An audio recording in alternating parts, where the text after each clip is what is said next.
Hello, everybody. Good evening, and welcome back to Curse of Strahd. Uh, as a recap, our adventurers last week, proclaiming themselves to be the Virtuous Vanguard, went to Castle Ravenloft on behest of Count Strahd von Zarovich. They learned about Strahd, his accomplishments, and his atrocities. In turn, Strahd and his brides learned more about our adventurers and their secrets, perhaps more than they think. After the dinner, Strahd approached them with a request. From one of Madame Eva's divinations, he had learned that one of his brides was a spy, and asked our adventurers to discover who.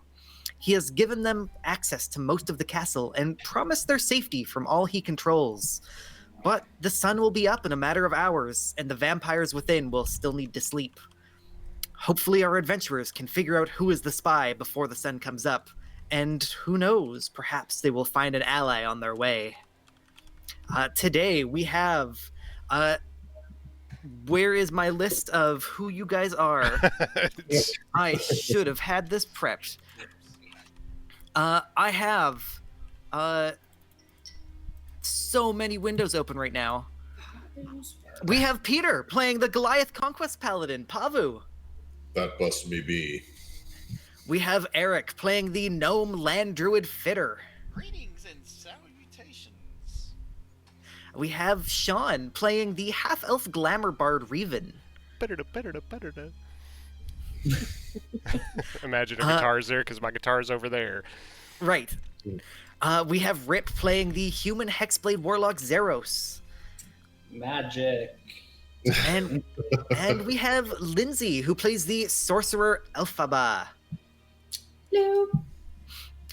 Currently, our monk Corvus, Katie, is away from her computer right now due to a wildfire. Hopefully she is safe, or I'm going to sound like a massive asshole. Last week, you guys were in Castle Ravenloft. You guys had dinner with Strahd and his vampire brides, and you went dancing. Keeping Irina Kolyana, Strahd's obsession, safe. At the end of the dance, Strahd asked you guys just what I said before. I would like you to go and investigate my brides, for one of them is a spy. I haven't gotten any of them to out themselves, but perhaps your particular skills will come in more handy here. Imagine that I have the cravat and And the Tupperware of wine / blood. then my my Tupperware wine bottle. As you guys return to the dance floor, all of the other vampires have sort of gone back to their business. They have jobs to do, and the consorts of Strahd have gone to their various floors to,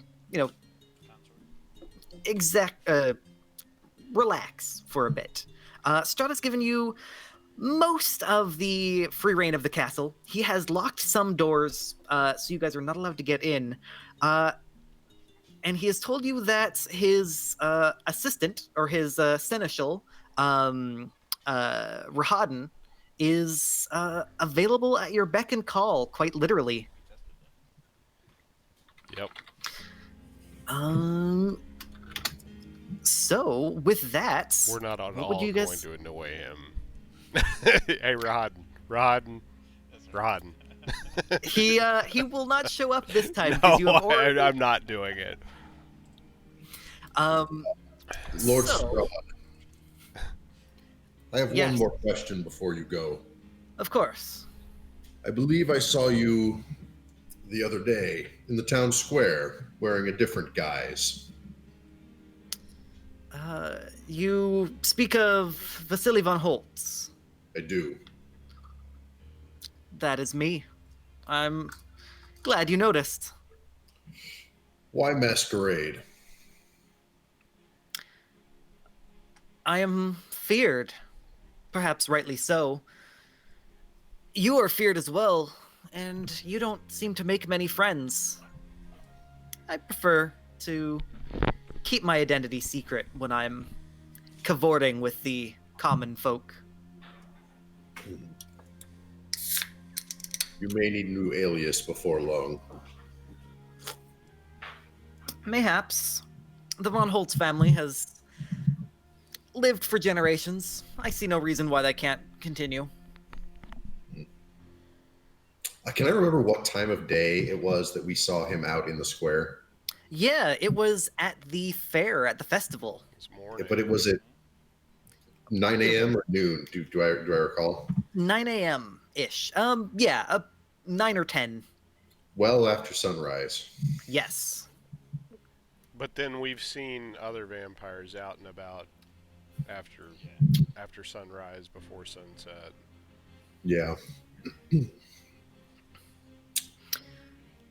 So, there is but one staircase that you can access in this tower. It will bring you to all appropriate locations.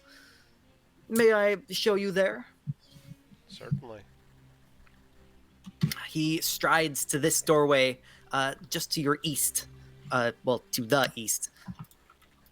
And opens up the door into a rather large, cramped room. Sorry, as I said, there is about 500 rooms in this castle, and I am struggling a little bit to find them all.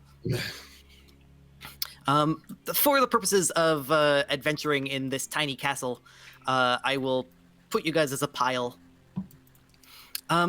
You enter into this room that has dusty scrolls and tomes lining the walls of the room.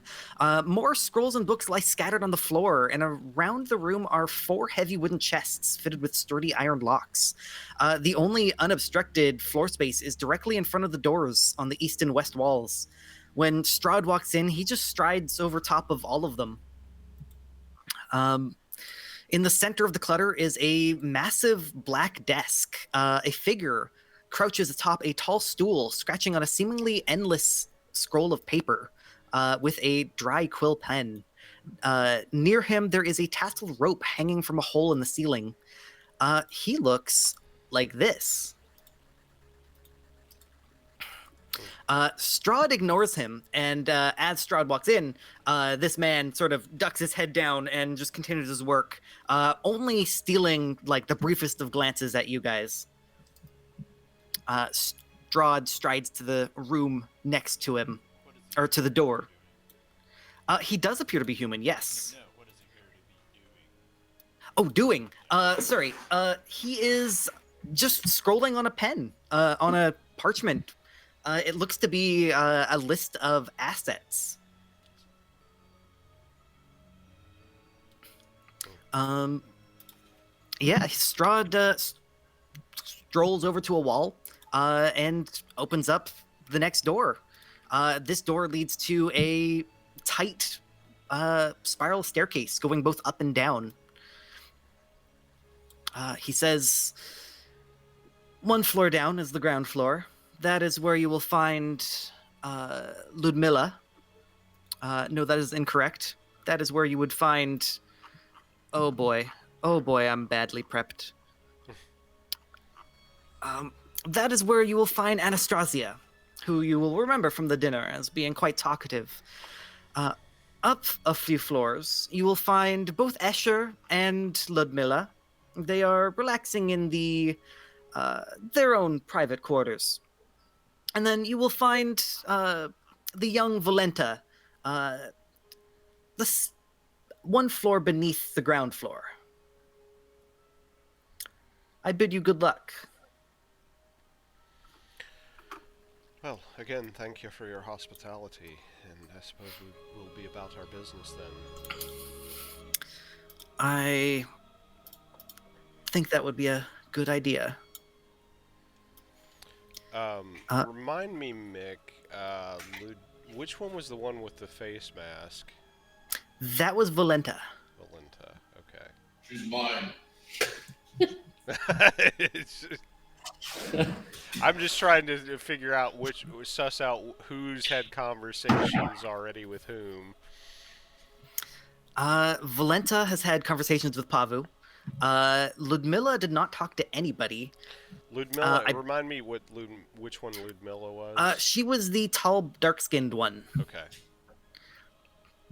And then the comely and talkative Anastasia was in red. Okay. Was she in red? Yes, she was. And Escher was the dude. As Irina comes in and the door closes behind you, she audibly like relaxes, and sort of like puts her hand on Elphaba's shoulder, just being like, I'm glad we got out of that all right. Elphaba, you might remember that you were charmed last week by Strahd. Oh, I That- remember. That has not gone away. Oh, boy. I couldn't sleep it off. You guys haven't had a night yet. Darn. Okay. So Irina is gonna say, perhaps we start at the top and work our way down. I'm so confused. I It's as can't good see a plan anything. as any. Who is at the top? I believe Escher was the highest. All right. Let's go talk with Escher then. Before we run off, I'm going to just pop my head back into the room we just left and see if Strahd is still there. He is not. I'm sorry. It was Irina that put her hand on me to say she's glad we got out of there. Yes. Okay. I'm gonna look to her and ask her, what is the problem? I don't understand. He seems to be so charming. I'm going to narrow my eyes a bit. And I am going to cast Dispel Magic, I think. Because I am pretty certain that that is something that I would recognize as being abnormal. I think so. Thank you, Raven.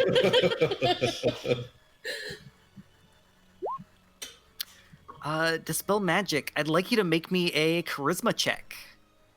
Ooh. Okay. Charisma. It will let me highlight it. 19. You dispel up to level 9 spells. Yeah. Elphaba, you feel your sort of wits come back about you, and you realize that you don't remember the past 2 hours. Okay. So I'm gonna look around to the rest of the party. Where are we? What's going on here? That's what I suspected. We told you not to drink that wine. So tasty. How Yeah, did the you dinner go?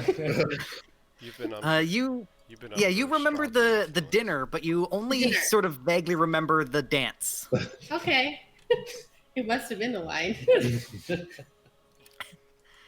We've been asked to find a traitor amongst Strahd's brides. Traitor. I assume we plan to betray him somehow. Yes. Irina will hiss and say, "Keep your voice down. We don't know who is lurking in these corners." Let's simply question for the time being. Can you talk to the microphone? I can't hear you. I said let's simply question for the time being. Irina will nod. Do you guys go up to the next floor? Yeah. So the We're all the way to the top, yeah? yeah, almost to the top. I think we Staircase. go all the way to the top. The staircase goes up. Whoops. Yeah. And eventually comes to a sort of a, I don't want to say a crossroads, but there's the very top of the spiral staircase you're at, and then another staircase further up the hallway that seems to go up even further, and you feel cold air rushing from up there, as if it was open to the elements. You hear thunder. Let's go look. in this room is I'm going upstairs. you're going upstairs? Yeah. Okay. So the rest of you, you come to a long, dark landing, 10 feet wide, 20 feet long. A cold draft of wind rushes down the spiral staircase. An ornate square rug covers the floor to the south. Set into the west wall is an iron-bound wooden door with a wooden trapdoor set into the floor in front of it. Hanging on the north wall above the trapdoor is a framed portrait of a handsome, well-dressed man with a serene yet penetrating gaze.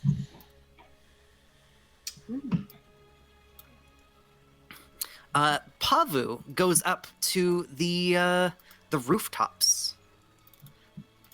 Give me 1 second to put your guys' tokens on the rooftops. 1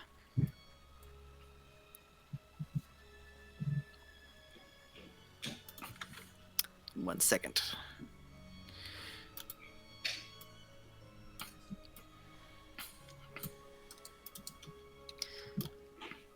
So up here at the roof, it is very windy.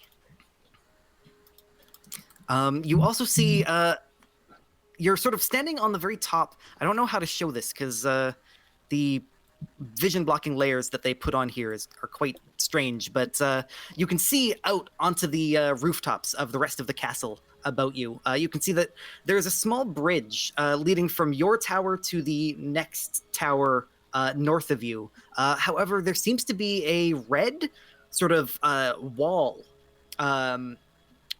just made of force, really, preventing you from going or seeing into that hallway. To the right or to the east, there is another tower that goes up a few more floors. Does that make sense? I don't know if I described that well. Yes. Another potential entryway, though we would have to fly to get here.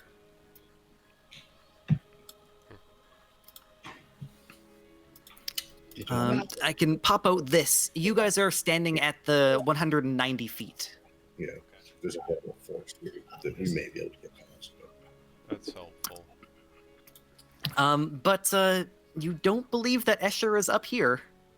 So we're on the parapets that are at the 190 feet, so that walkway over to the shorter tower is what's blocked? Yes. Okay. Yeah. Oh, the bridge is there, but the doorway into the tower is blocked. I gotcha. So we're right here. Yeah. Well, shall we go talk to Escher then? This is blocked. And there's no entryway into this tower that continues up. That's On your side, no. okay. Okay. May as well go talk to the man, I suppose. I mean, we can always do some exploring afterwards, but... So you come back down to the hallway with the portrait of young Strahd. Do you wish to knock on the door, or... Yep. Did you say yes? Yes. Let's do it. You hear from inside a sigh, as if someone was frustrated. They step over and open the door into a rather elegant waiting room. Come on, roll 20. There we go.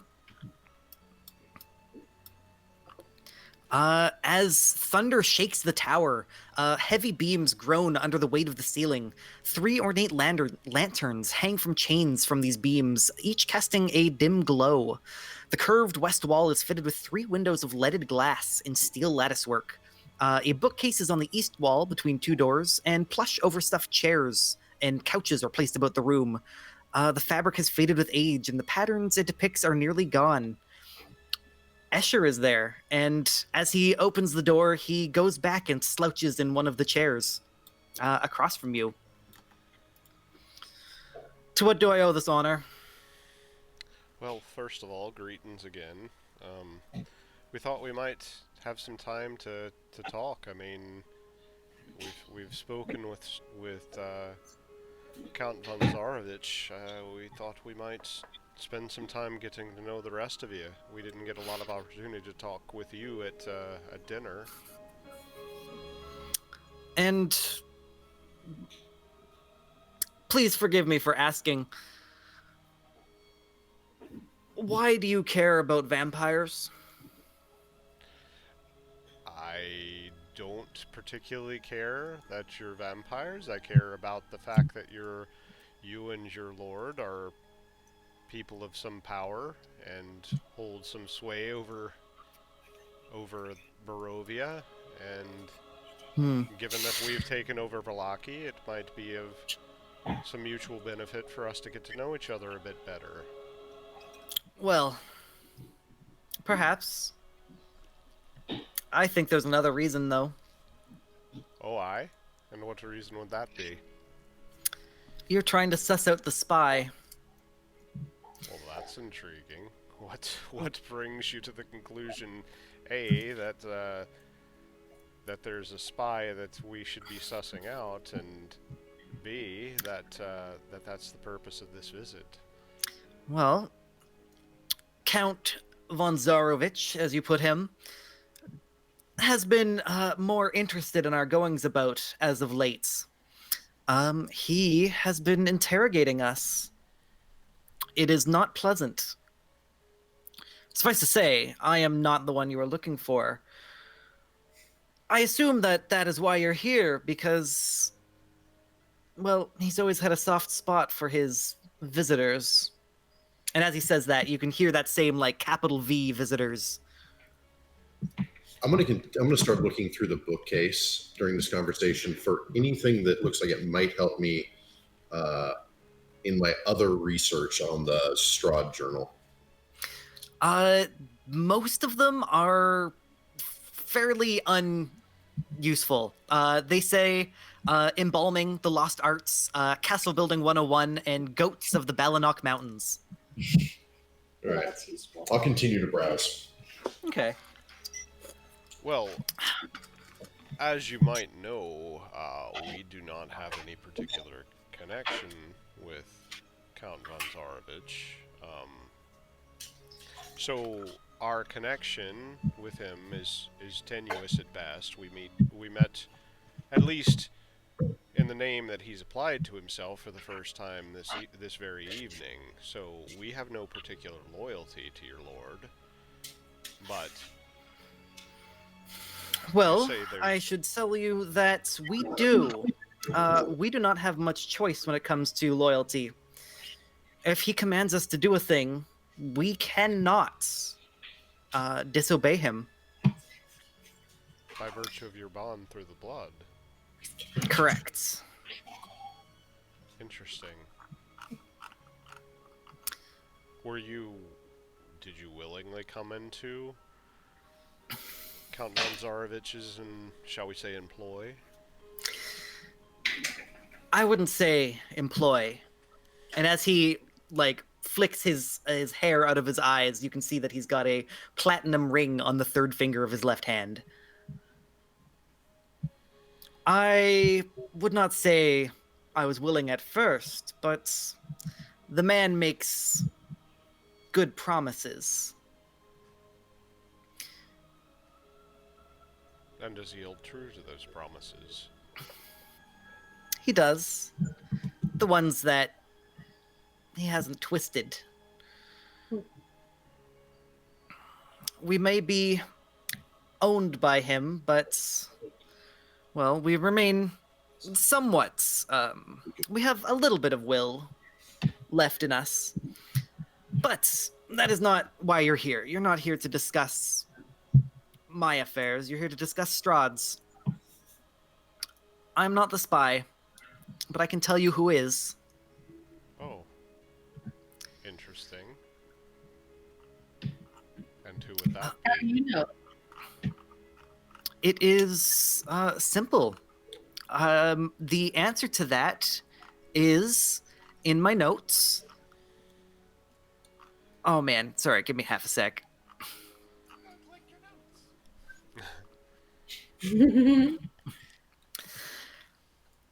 I believe it would be Ludmilla. You see, Strahd does occasionally tire of his consorts, he sort of looks over to you, Fitter, and says, "By my assumption, you have met other women of Strahd's ilk." What do you mean? "Well, if Strahd bores of us, he puts us in storage. This is why I believe it to be Ludmilla.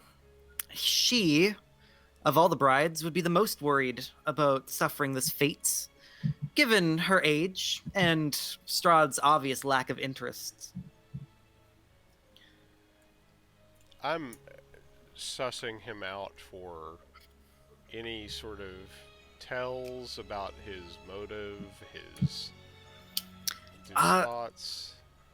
Your insight check is that you don't detect that he's lying. He obviously does not care much about you guys, but he is telling you the truth.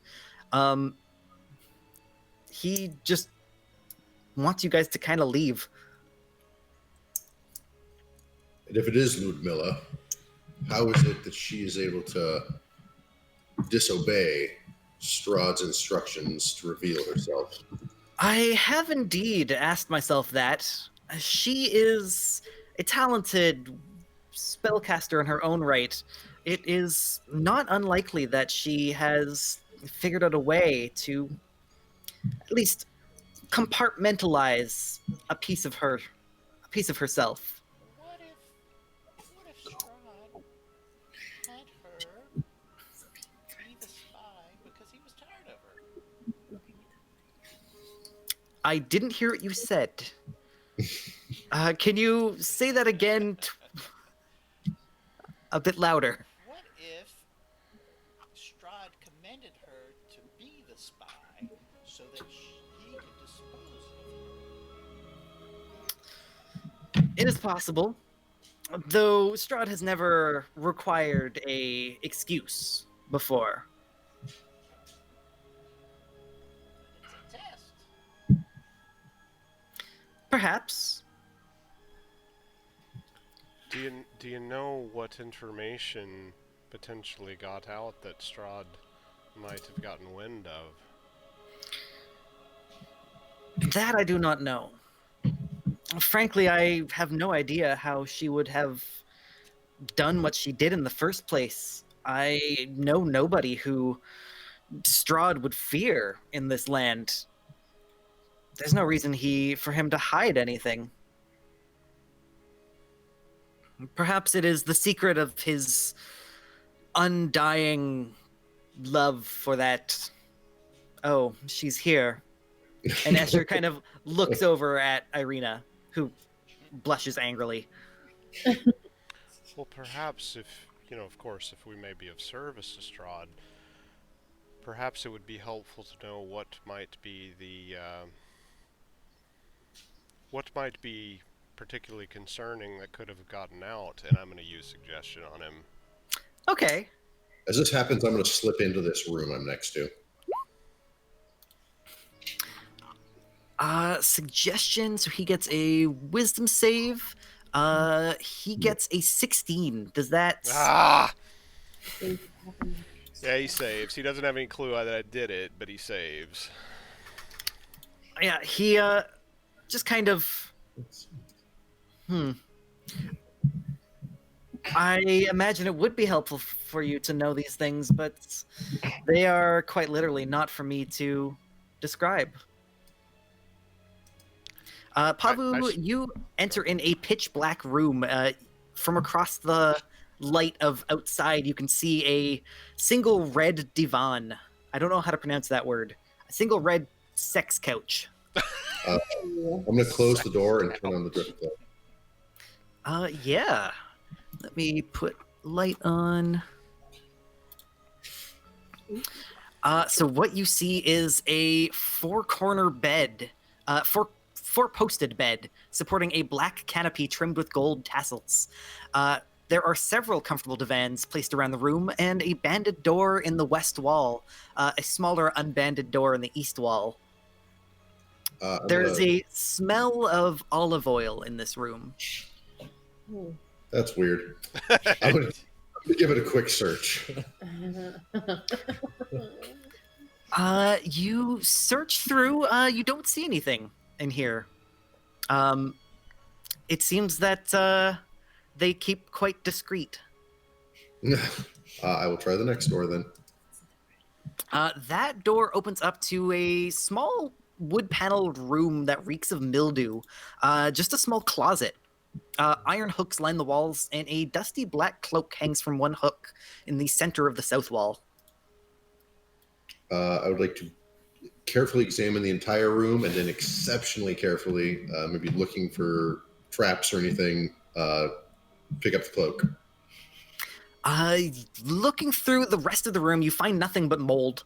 And inside the cloak, there is a scrap of parchment by the light of your drift globe. You see that the parchment reads, "Again tonight." But it does seem to be quite old. Okay. And the cloak, anything? Does it feel magical? It does not feel magical, though it definitely seems a strange style. Like, it is definitely not like a noble's cloak. It is more rustic. I'll shove it in my pack. Okay. As you're doing this, Escher kind of looks at the rest of you and says, "He is quite snoopy, isn't he?" No,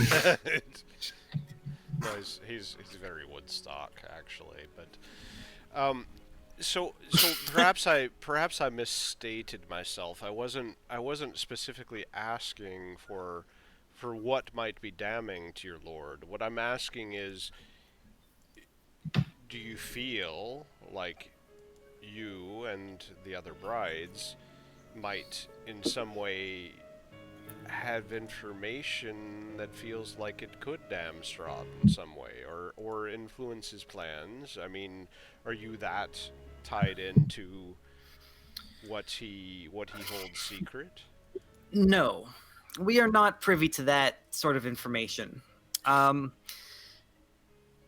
For example, we had no clue that you would be coming to dinner, or that you would be coming to Barovia, until it had already happened. Interesting. Unfortunately, there is not information that, at least I know, that could be damning. Has he appeared particularly distraught or angry about something of recent? I mean, was there a time period that could be attached to when he felt like he was betrayed? Has he spoken with you about the betrayal in any way? He opens his mouth to speak, and he just sort of goes like, All right, can I try to cast detect thoughts? Yes. So you telepathically can hear his thoughts. I'm just At least you reading the can surface. just the surface. You can see inside a tower. You see a beating heart made of crystal. That is the picture that is floating on the surface of his brain. Oh, interesting. A beating heart made of crystal inside a tower. Can I tell any details about the tower itself? Does it look like it's of similar architecture to this place? It is definitely in Castle Ravenloft.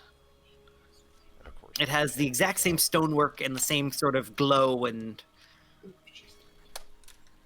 the image at least seems to have, you know, metadata tagged with location. What is his facial expression tell me? Like he's trying to, like he started to say something and then he realized it was not appropriate for him to say? Does he? No, it was more that he couldn't say it. Oh. There was perhaps a magical block. Understood. I understand that there are certain things that perhaps you can't say, and I respect that.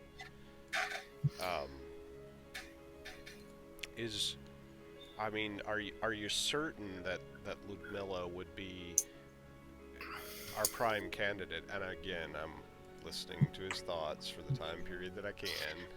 He does seem confident that it is Ludmilla. At the very least, you can sense that there is a deep hatred for Ludmilla. But he does not seem to be lying to you about his beliefs. He's. She would be the only one who has the means and the motive. She's going to die soon. Well, be dropped into the crypt soon. And she is a talented magician. Perhaps that is what she has been planning all along. She's had the longest to plan out of all of us. How many other brides has Strahd had? Brides, I would say 50 or 60. Well, Consorts, I would put closer to 80. he's a very busy man. Yeah, it's around. In 400 years, it gets... You know how men are. I suppose so. Being one myself, Now, unless the big one over there is planning on doing some more intimate inspections, On that note, I'm going to start moving furniture, including the rug and the bed, see if there's anything under them. he's going to stand up and be like, "Excuse me, I started with sir. the bed. Sorry, you." I started with the bed. I gave it. You find something that is wooden and cylindrical that I cannot describe. oh, jeez. Oh boy. I will not describe that on the stream. What is it? What else for? Escher, for the first time, looks embarrassed.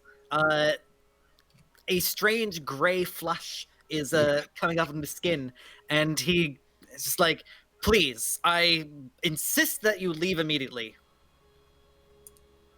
I am here at the invitation of your liege lord. I'll leave when I'm ready. My husband will not pick you over me. If I tell him that you have been attacking me, I've simply moved furniture. That's a strange definition of an attack. well, I have spent a lot of time arranging that furniture. I What consider that an affront. What if we promise to move the furniture back? You've already ruined the whole feng shui of the place. The cheese is disturbed. I agree. And as I say that, I'm going to look under the rug. There's nothing under the rug, unfortunately. Yeah, you look around, like look under the tables and under the divan, and there is nothing of value or interest in Well, this there's room that something you can find. interesting in the bed. Do you pick it up and take Nope, it? sure don't. Nope, I'm just going to, my sticky fingers don't want to adhere to that. Thank you. Well, that's where the smell of the olive oil is coming from. So Ooh. I will. Wow. I will leave. I will leave the room. Wow. I would like the stream to know that I am very gay, and this is not. I am not just being a raging homophobe. Well, I guess I kind of am, but I have leave to. No one hates the gays more than the gays. wow. So, Fitter, I notice your token is out in the hallway. Yes, I left. You left? Yeah. What are you doing out in the hallway? Just waiting? Taking a look at the trapdoor. I'm kind of curious about it. See if there's anything. Let me see. The trapdoor. I'll even see if it's open. So, yeah, so it's 4 feet on a side. It's about as thick as the floor It has recessed iron hinges and an iron ring built into the opposite side.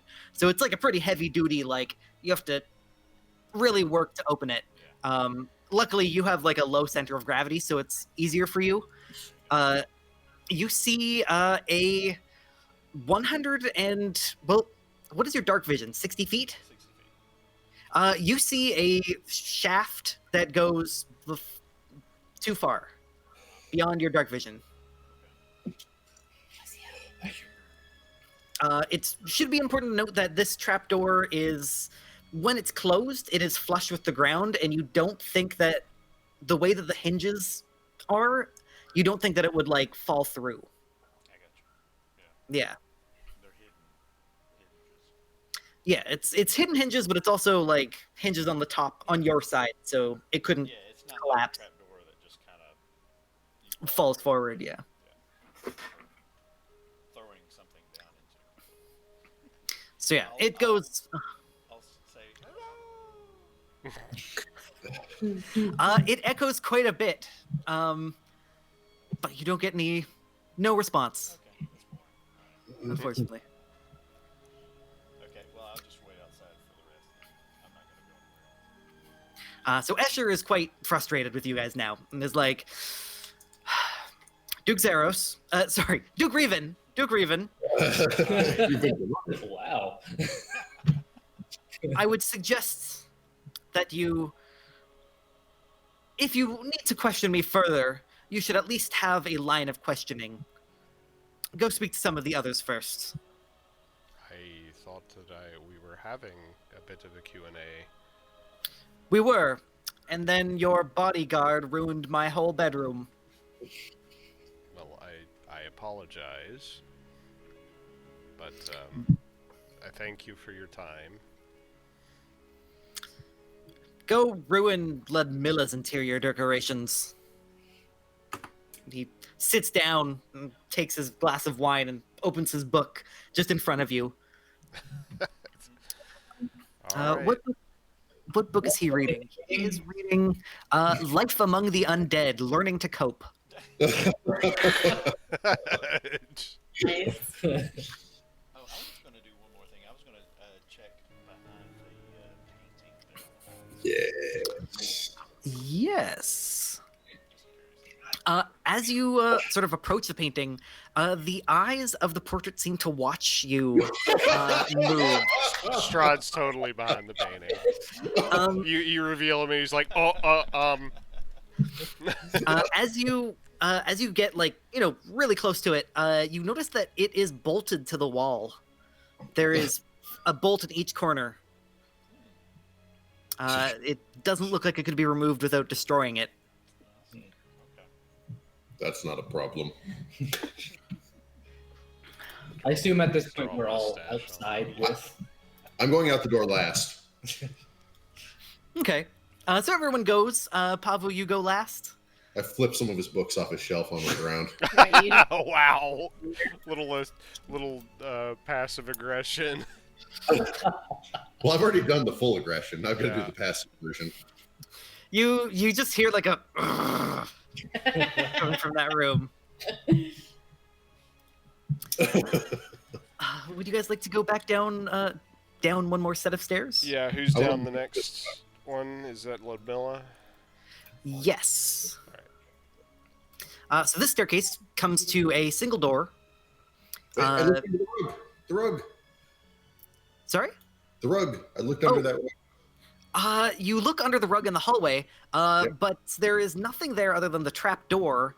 However, you do notice a strange tugging sensation with this carpet. It seems to resent being moved. Do I get any sort of feeling of magical? Not magic so much as the threads feel a little too warm. Perhaps Flying carpet. maybe not a carpet, perhaps a creature of some kind. But it doesn't attack. It doesn't move or do anything. Can I try and slowly roll it up? I love that. I love And the I'm fact that speak soothingly while I do it. Jeez. And do what? Sorry. I'm going to speak soothingly while I do it. there. It's okay. I, It's I okay. don't know if you are capable of that. I have a As good. you, I want to hear him role play this. Don't worry. I want to give you as a surprise. I'm going to help you surprise that smug prick inside. We'll get him good. Just Just just let go it. with Just let it Just let- happen. you get the first roll of the carpet, and then as you push it, it seems to get stiffer and stiffer until it's like a good 3-foot diameter roll, and you can't squish it down. But it does let me roll it up into a 3-foot roll. Yes. I'm going to stand it up in front of the door and just say, just wait right here until he comes out. It'll be great. It stays stiff, standing there. As you guys descend the staircase, you think you hear a faint sound of a carpet falling to the ground and reasserting itself. Never mind. That's all. I'm going to leave that one alone. This is what room is this?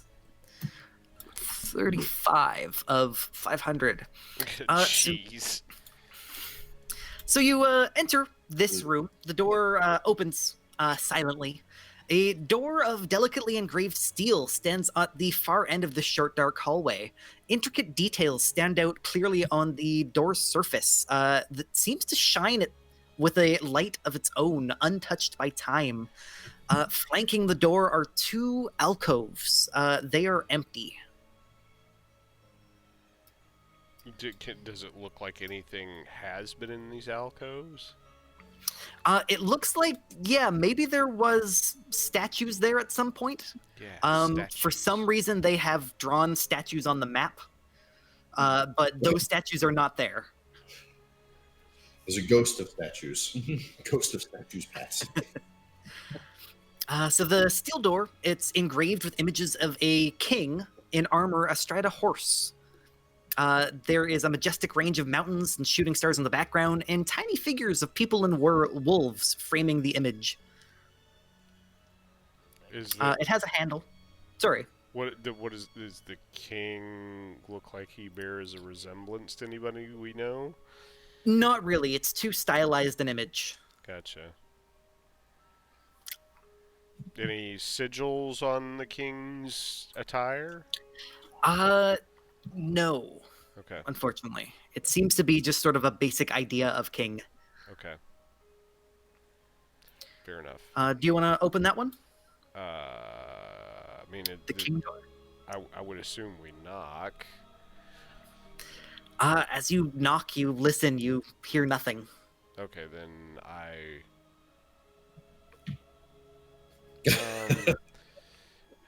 gonna check for traps because I've learned from past mistakes. I've done some things. You look around, you don't see any. It doesn't look like there's any traps. Nothing that seems out of the ordinary, other than the fact that the door itself glows. You probably gently test, trying to feel the magic around it. But you eventually touch the door and it's completely fine. The handle seems to be untouched. You have almost a sense of safety coming from it that could only be gathered by a natural 20. Fair enough. All right, I will open the door.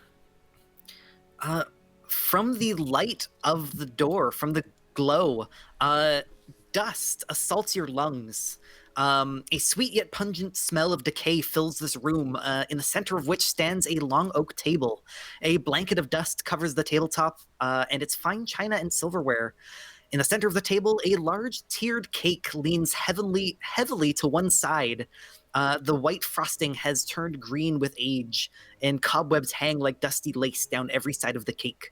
A single doll figure of a well-dressed woman adorns the crest of the cake. Suspended above is a web-shrouded chandelier of forged iron, and a arched window in the south wall is draped with heavy curtains. Resting in a wooden stand by the window is a dusty lute. Standing quietly in the southwest corner is a tall harp, shrouded in cobwebs. I'm going to go over and check out the loot. Yeah, for sure.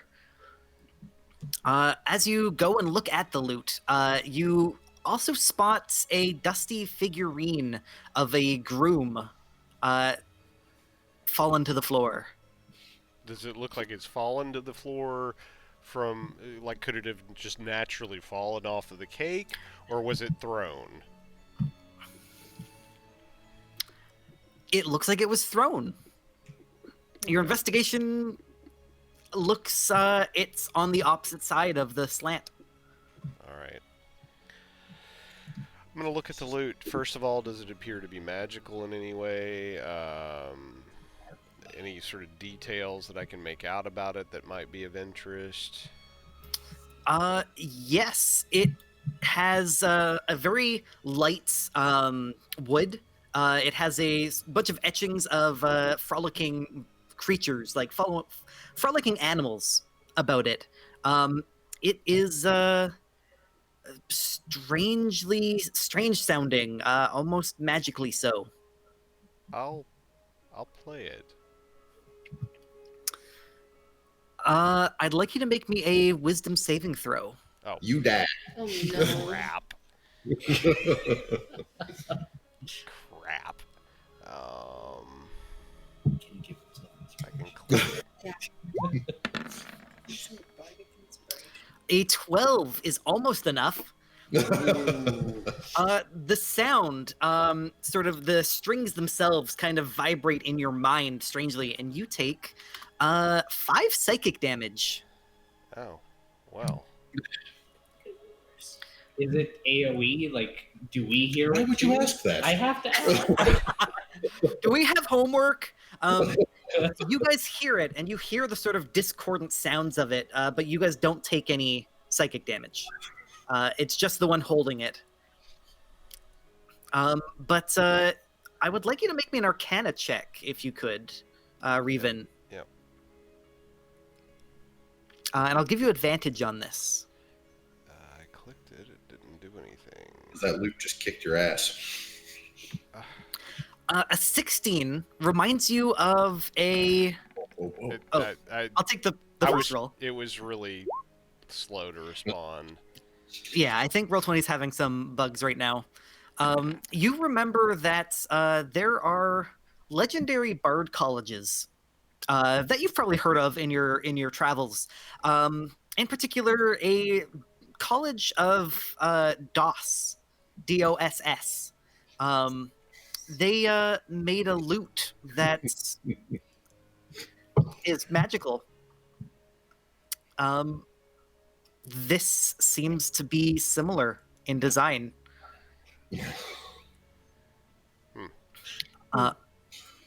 that the old stuff? You think you can attune to it, and it will not hurt you after attuning to it. Can I slip? First of all, I'm looking very carefully around the room. Is anybody aside from us here? No. Slipping it in my... Are there any paintings? Yeah. There are no paintings, though there are the two wooden figurines. How big Are they? They're See you. 6 inches tall. So... They smell slightly of olive oil. No, they don't. No, they don't. Oh, wow. Oh. I'm sorry. So, minor illusion, putting the loot back. In reality, slipping the loot totally into the bag of golding. Okay. I would like you to make me either a stealth or a sleight of hand, with advantage because you're using minor illusion. Yep, I will do sleight of hand. 17. Yeah, you think you're pretty sly. You do it pretty well. If anyone was watching, they probably didn't notice. Your Probably. friends didn't notice. Yeah, otherwise, the only thing you can hear in this room is the sound of crackling of a fire, of like in a hearth, coming from the northern door. Okay. Where was the window? I'm sorry. To the south. It's that kind of V-shaped bump. I'd like to open the window, draw the shades on the window. Draw the shades? Yes. Let me quickly check if that is a thing. Yeah, so you draw past the shades. It looks out a glass window fitted with iron crossbars onto the parapets around the castle. While you're standing there, you can see the shadow of a suit of armor, a person in a suit of armor, in a flash of lightning coming from the west. You can't see the Sorry. castle faced west, didn't it? Yes. So I'm looking out into the front courtyard. No, you're looking out to the south. Okay. I'm going to reach out to Donkashane and ask him if he's seen anything more unusual than he expected. Where did you leave him? You left him in the main courtyard? Yeah. He can tell you that he's seen that suit of armor patrolling this parapet all night. But nothing else? Nothing else. Very good. Other than it is very wet and he is very cold. He's a skeleton. Bones can be cold.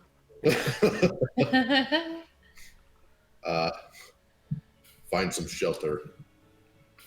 He tells you he's been sort of standing underneath the dome of the entrance gate, but the wind keeps blowing the rain in no matter what direction he hides.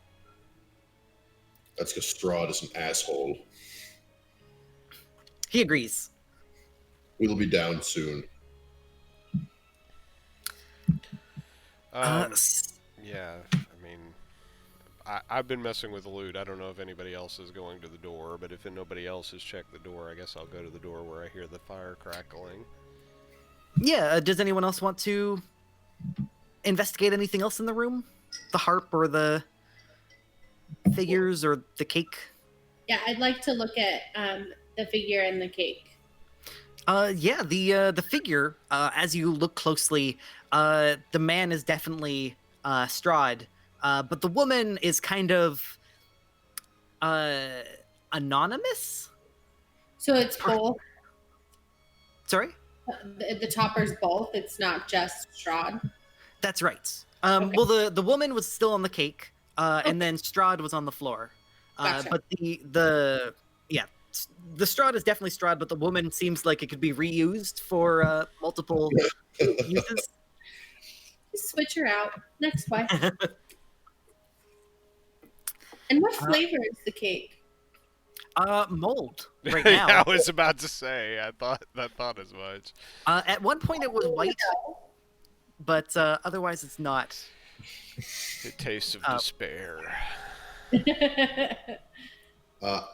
We should do a thorough search of the room here. But by the way, it's a non-gluten despair. Gluten-free despair. Yeah. My kind of cake. I would like to help. I would like to assist Corvus with searching the room. Yeah, Corvus searches around and can't find anything out of the ordinary. Though he does hear on this western wall, the sound of dripping coming from it. Like a steady, like a shower faucet kind of drip.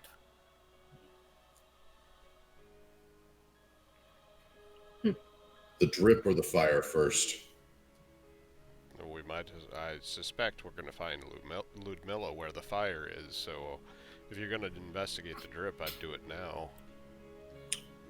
Then let's. Drip it is. So this is a fairly normal door, but as you grab the handle and twist, the handle doesn't turn. Hmm. It almost feels like it is a solid part of the wall. Corvus looks down sort of at the handle itself, and it looks like it should work, but it don't. Do you want to try and like break it down, or just? Did we notice anything unusual about the harp when we were looking through the room? You guys haven't really. Yeah, you investigated it. It looked fine. Very ornate, could be worth a lot, but it is 6 feet tall. There is also a strange sort of magic, very similar to the lute on this harp. Revan, would you like to try your hand at the harp? The last one wasn't comfortable. It yeah, I'd prefer not to if the outcome is likely to be the same. The door might open if we played the harp. I'll show somebody else how to play the harp. Is there time for teaching? Oh, absolutely. You want to step up and try it? I'll show you. Yeah, I mean, as a warlock, you have a pretty good charisma for a performance check. I will use Mage Hand, and I will I love use it. the harp. There we go. I'll show him how to play a tune. That's probably going to be Perfect. chopsticks, but I would- but I would like you to make me a performance check, and I'm going to give you advantage because mage hands are a lot more dexterous than people hands. and Reven's a pretty damn good teacher. And Reven's a good teacher, yeah. That was the wrong thing.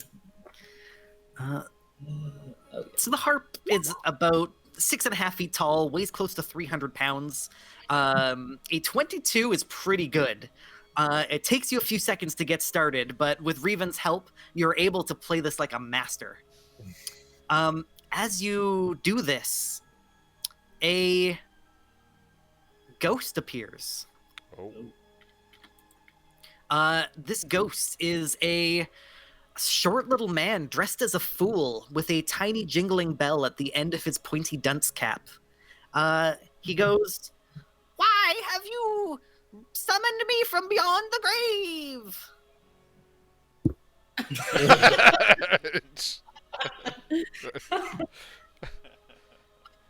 Jeez. Well, do you- Who are you? Stats. he looks right at you, Zeros. Sorry, I didn't hear what you said, Fitter. I said dance. He just ignores you and looks at Zeros. Who are you?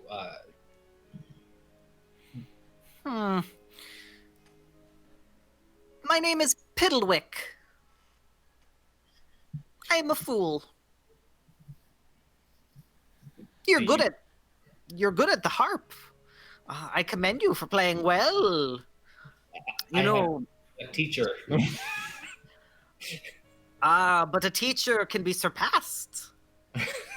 not Hoo-doo-doo-doo-doo. not this one. I'm just saying, lad. I mean, I know that was quite talented, but you know, the master and all. Perhaps the master has been mastered. Outmastered himself. Now, in the crypt below the castle, thou shalt find a treasure worthy of one so talented as thee. May it help thee set this troubled place to rest. What does it look like? What is it? I don't remember, but it will be great. Can you tell us where the crypt Write is? stuff down. Well, How to get there? All of take my any pages. stairs and go down as far as you can. Is there anything we should watch out for? Vampires. They're Any, everywhere. anything hidden? I mean, hidden vampires. They hide. Downstairs. Just huge spiders. Who's the spy? Have you heard anything about a spy? No, unless they know how to play the harp. They do. Tell them they do. They do? In that case, by my powers of deduction, he is the spy. And he points at you, Zeros. Shit. You've got to marry Strahd now. Do you live in this harp? What? I just like the harp. What do you want? You haven't even asked me how I died. I didn't know you were dead. You just said you're a spirit? I'm a ghost. Oh, okay. So rude. Ghost. Am I looking Look at down? my token. It says ghost. How did you die, sir? I fell down the stairs. Dumb. Did someone push you down? Yes. Someone pushed me down. Do you know who? Oh, I'm being sucked away to the end of the grave. Oh no, I'm just going to find my treasure. I can't well, he's not letting me delete the token. Okay, there we go. Or- He disappears. Surprisingly. Okay. I'm guessing everyone else caught everything. Yes. He was Okay. not quiet. Okay. And in fact, the door up to the north opens. Ooh. And Ludmilla sticks her head around the corner and goes, "Could you please be quieter? I have much reading to catch up on." Lady Ludmilla, Knock a it's a chair over. pleasure. You're gonna knock a chair over? Yeah. This is like classic good cop, bad cop. I'm telling her it's a pleasure, and meanwhile Pavu's knocking furniture over. She's just gonna look between the two of you and just kind of. I'm smiling Close charmingly. the I don't door. even flinch at Pavu doing that. She closes the door on you guys. Oh Okay. no! I'm casting Bewitch on myself Okay. and Jeez. knocking on the door again. It's not locked. All right, well I'll come in. You open the door into a very handsome study. A blazing hearth fills this room with rolling waves of red and amber light. The walls are lined with ancient books and tomes, their leather covers well oiled and preserved through careful use. All is in order here. The stone floor is concealed beneath a thick, luxurious rug, and in the center of the room is a large, low table waxed and polished to a mirrored finish. Even the poker in its stand next to the blazing fireplace is polished. Large, overstuffed divans and couches are arranged about the room, and two chairs of burgundy-colored wood with padded leather seats and back cushions face the hearth. A huge painting hangs over the mantelpiece in a heavy gilded frame. The rolling firelight illuminates the carefully rendered portrait. It is an exact likeness of Ludmilla. I'm going to start exploring the bookshelves. I'm gonna gesture to the painting. That's quite exquisite, milady. Sorry. Who I assume, I mean, who painted the painting? It's quite a fetching likeness. I won't lie to you. It is an illusion. I don't like the painting that is there. And as she says that, she kind of glances at Irina. Just a flick of the eyes more than anything. Why do you keep it then? It is not mine to remove. Aye, we spoke with Escher. He He gave us a bit of an interesting perspective on some things. I sense that there's some tension between the two of you. There is not much tension, no. I do not speak much to Strahd. To Escher, to Escher, to Escher, to Escher. She says Escher. I do not speak much to Escher. Do you have any idea why he might mistrust you or dislike you? Well, perhaps it is my Vistani heritage. Oh, aye, you're Vistani. Yes, I am. Well, I was. Race has no more meaning when you are undead. What? How did you come to meet Count von Zarovich? To be honest, I developed an infatuation with him over the years. As a Vistani, I had a chance to speak to him quite a long time ago. Eventually, I left my home to seek him out, but I ran into Rahadan instead. He believed that I would be a exotic distraction, and I was for a time. Do you have any other questions? Oh, I mean, if you don't mind, I mean, we didn't get a lot of a chance to talk. I mean, your lord was the primary speaker at the dinner. We thought we might get to know you a bit. What do you think of the of your lord first and foremost? I mean, are you well taken care of? I mean, I am well taken care of. I am loyal to him.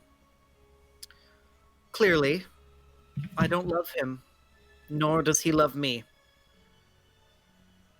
But I respect him, and he respects me.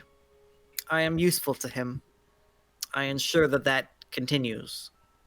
what do you do for Strahd? I mean, I sense that he doesn't keep you around simply for decoration. Well,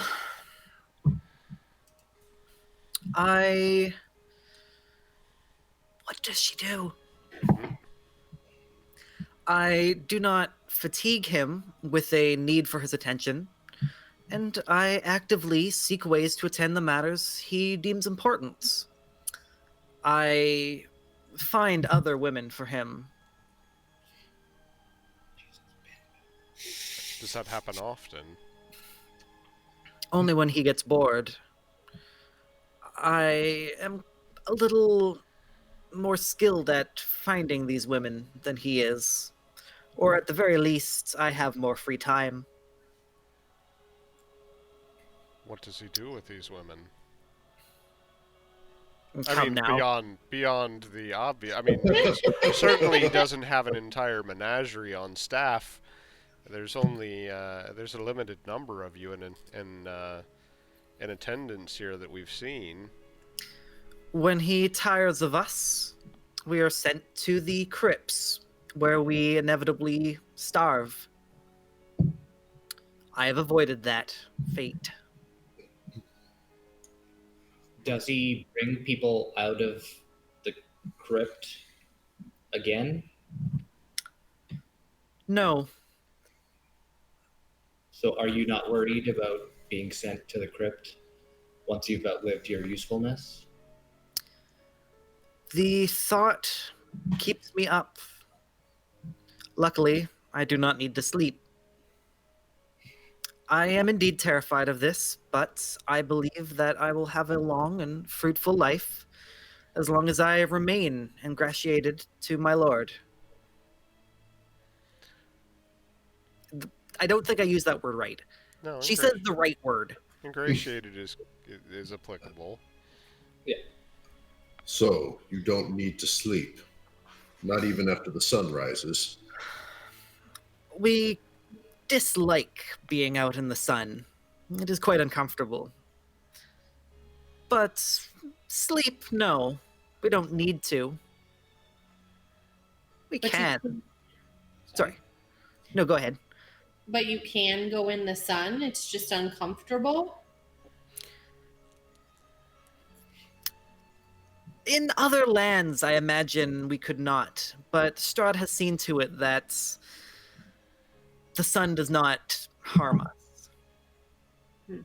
You should know that there is no place Strahd cannot go in this land.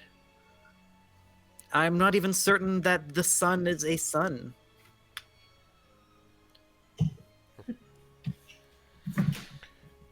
Do you, how do you feel about how Count von Zarovich rules the land? I mean, do you agree with his methods? Do you feel like he's been an effective ruler? Would you do things differently if it were you? 1 second.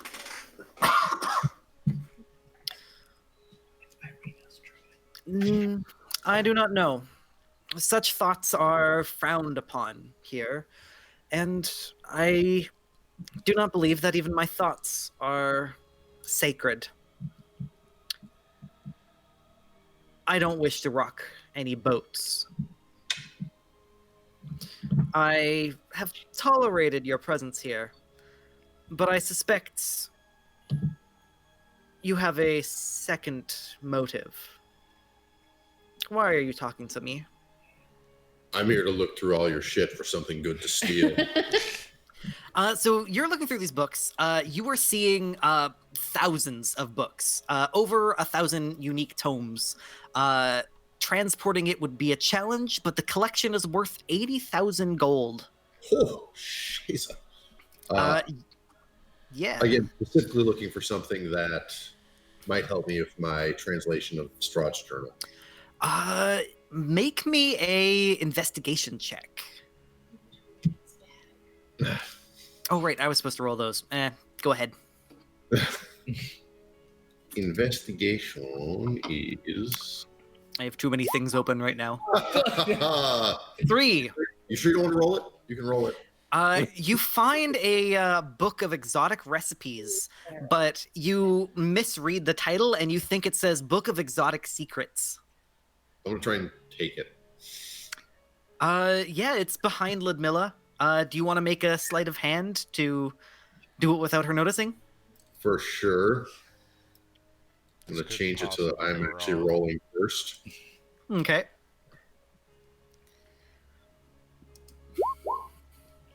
That was almost great. It was so close to being great.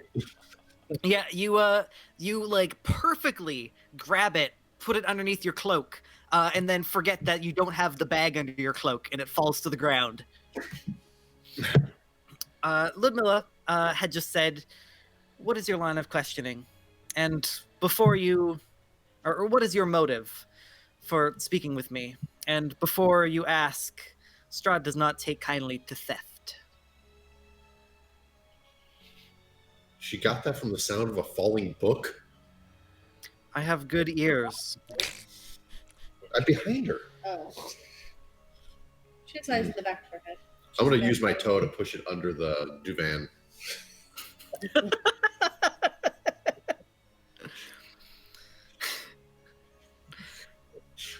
She just continues to look at you, Reven. And then I'm going to go into that left-hand door.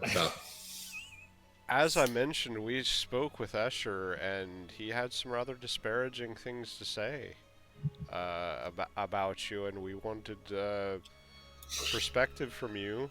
I figured that you perhaps deserved to be heard in your own words. I do not care what Escher has to say about me. He does not control my life. Do you not worry that he might have Strahd's ear?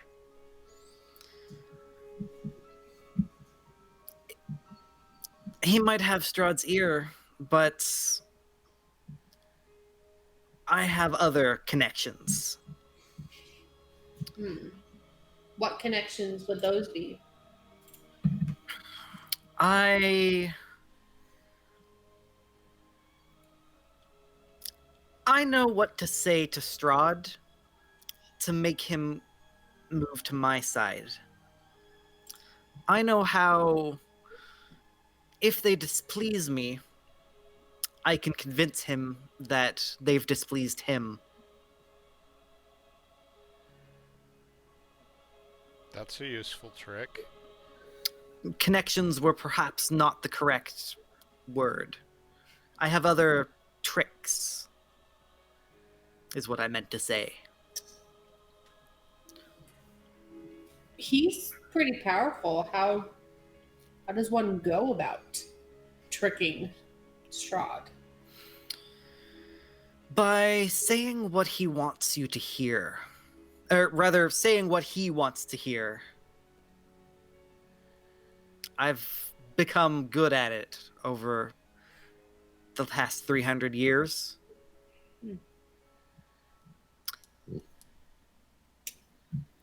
What sort of things does Strahd want to hear? Is he a vain man, I assume? A man of power usually is. Vanity is perhaps how you describe Strahd. Hungry for power is something I have heard. A tyrant is something that he has called himself, though I cannot call him that myself.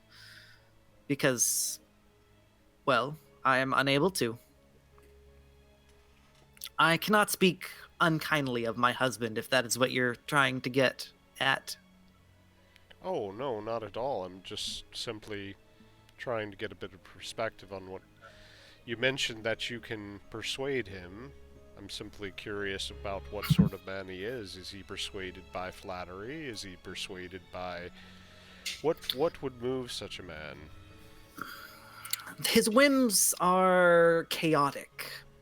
They fluctuate, but oftentimes it is just determining what he has most important at that moment. Oftentimes it is a particular woman.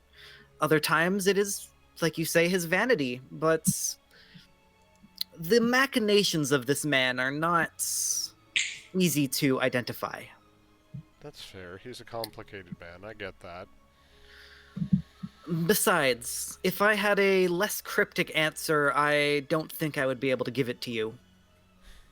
And as she is sort of saying this, you're noticing she's holding her wine glass not in her hand, but kind of beside her hand. She is mage-handing it. Pavu, you go over to this door, and it creaks open to a wide, well, rather small, tight spiral staircase. Up or down? Down.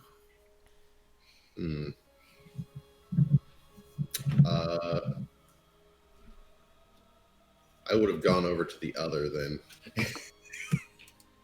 That door does not open. Door number 3? That door also does not open, though you do hear the sound of someone singing. Not singing so much as humming to themselves. You would place it as a young woman. All right, let's be honest. I'll go back to the stairs. Do you want to split off and go down yourself? Let me go look. Yeah. You go down around the spiral staircase a few times, and it doesn't connect to any of the floors that you're on. It seems to go past the ground floor all the way down to the undercroft. All right. I'll come back up, and when I come back out, I will ask Ludmilla, why do you have a passageway directly to the crypts? Do you go down often? Yes, it's where I sleep. Besides, this is not my room per se. This is Strahd's study. I come here often for me time. Hmm. We don't have our own rooms per se. If you spoke to Escher, you found a certain cove that Strahd uses for intimacy.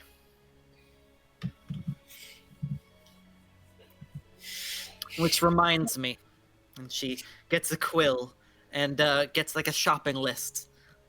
Olive oil. Jeez. I'm sorry. So as you talk to this woman, Revan, you're finding it very difficult to get any information from her.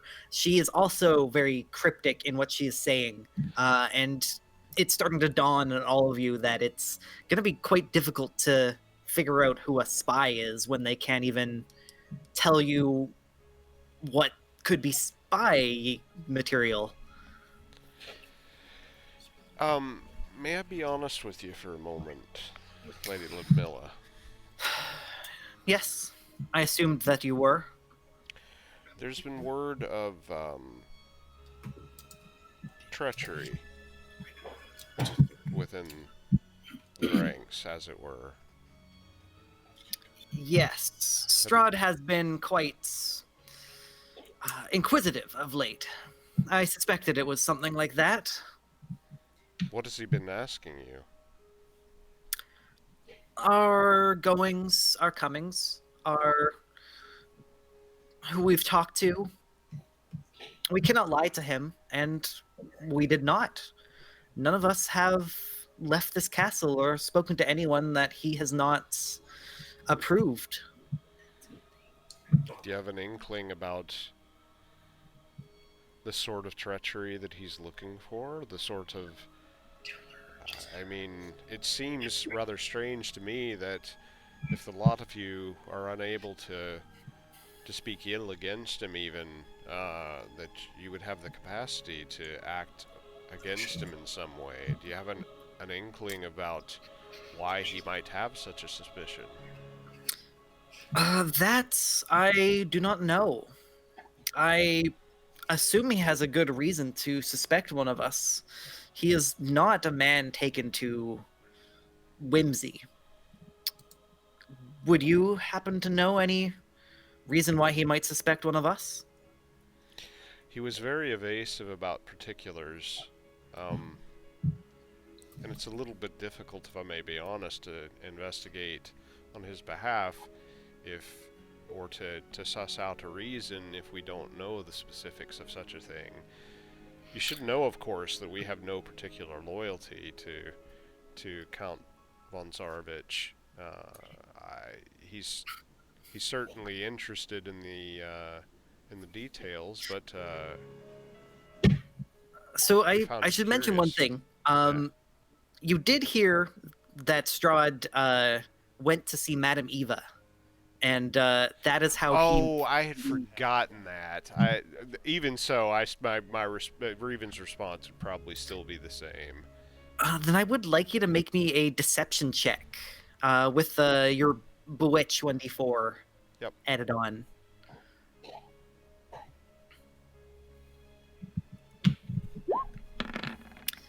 Roll them dice. 18 is pretty good. Yeah, Ludmilla believes you. Yeah, just for the heck of it. Um, Plus I- 2. Oh, sorry, I thought that was already built in. Nope. Yeah, 20. She absolutely believes you. I do not know what. I have no answers for you about this. Are there any of the other brides of Strahd that have been acting suspiciously? Or that you might No. suspect? I believe perhaps it may not be a spy. One of us may not be a spy so much as a vector for another spy to listen in on. My suspicions, if I were to have any, would lie on Anastasia. She is. A polite way of putting it would be incessantly chatty. It would not be difficult to get information from her that perhaps she doesn't realize she's giving.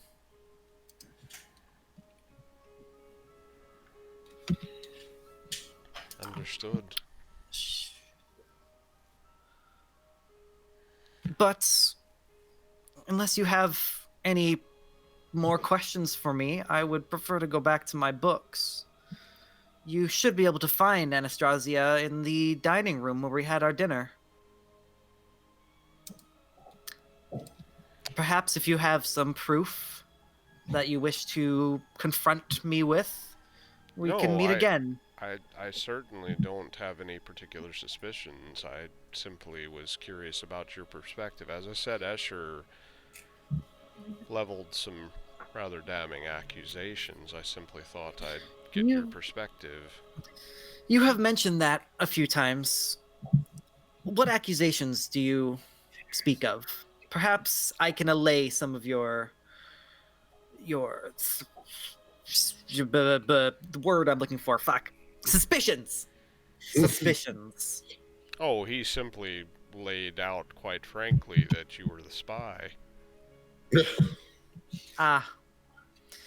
Well, excellent proof he has.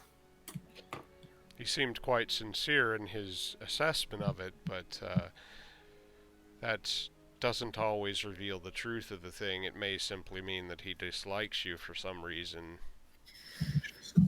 I believe that to be the case. They do not like me. I would consider myself the leader of our little band of consorts. He is merely a jealous little twink who doesn't know when to shut up. I take it then that this bond that you share with Count von Zarovich does not extend to each other, then. It does not. However, Strahd would be very displeased if any of his merchandise was harmed. Merchandise. Has Escher been petty in other ways with you? None in so many words. Only words, in particular. Nothing of violent sorts or strange threats. He is merely... He thinks himself witty. Is she wearing any platinum? That is a good question. Give me 1 second. If she was, what would you be doing? I'd be asking her about it if she was. She is wearing a soiled white wedding gown, a gold tiara, and 10 gold bracelets. Okay. Yeah, no platinum. Okay.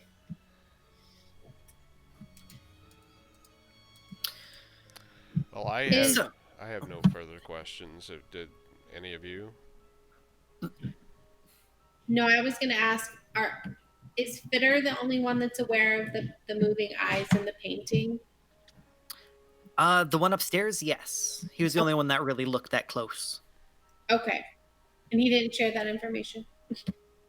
Okay. So, Pavel, you went over to the fireplace. Is there anything you looking at? I was just giving it a perusal. Does it give off heat? Do I find any? Do I see any secret passages? You don't see any secret passages. It does give off a very, very strong heat.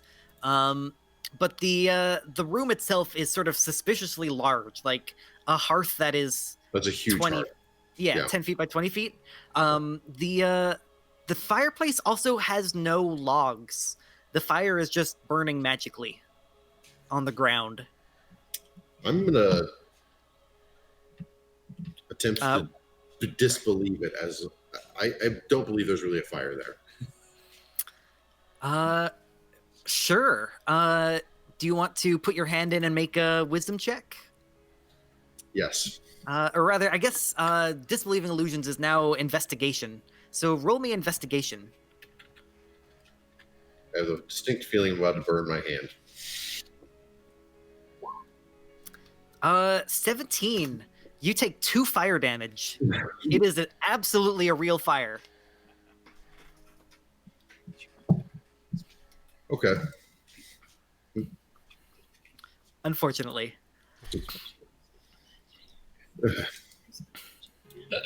Um. So I'm gonna say.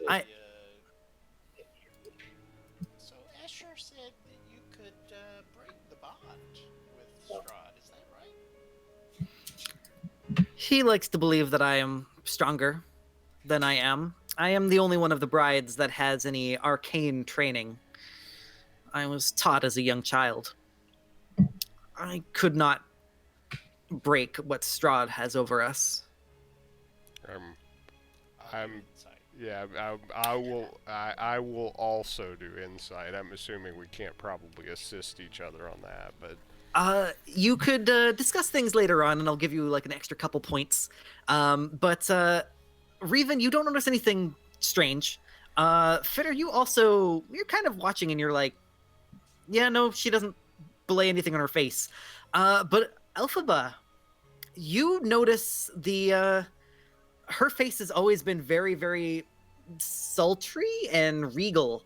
And the only time you've seen crow's feet around her eyes are when she says that she cannot break these bonds. Her eyes just crinkle just a little bit.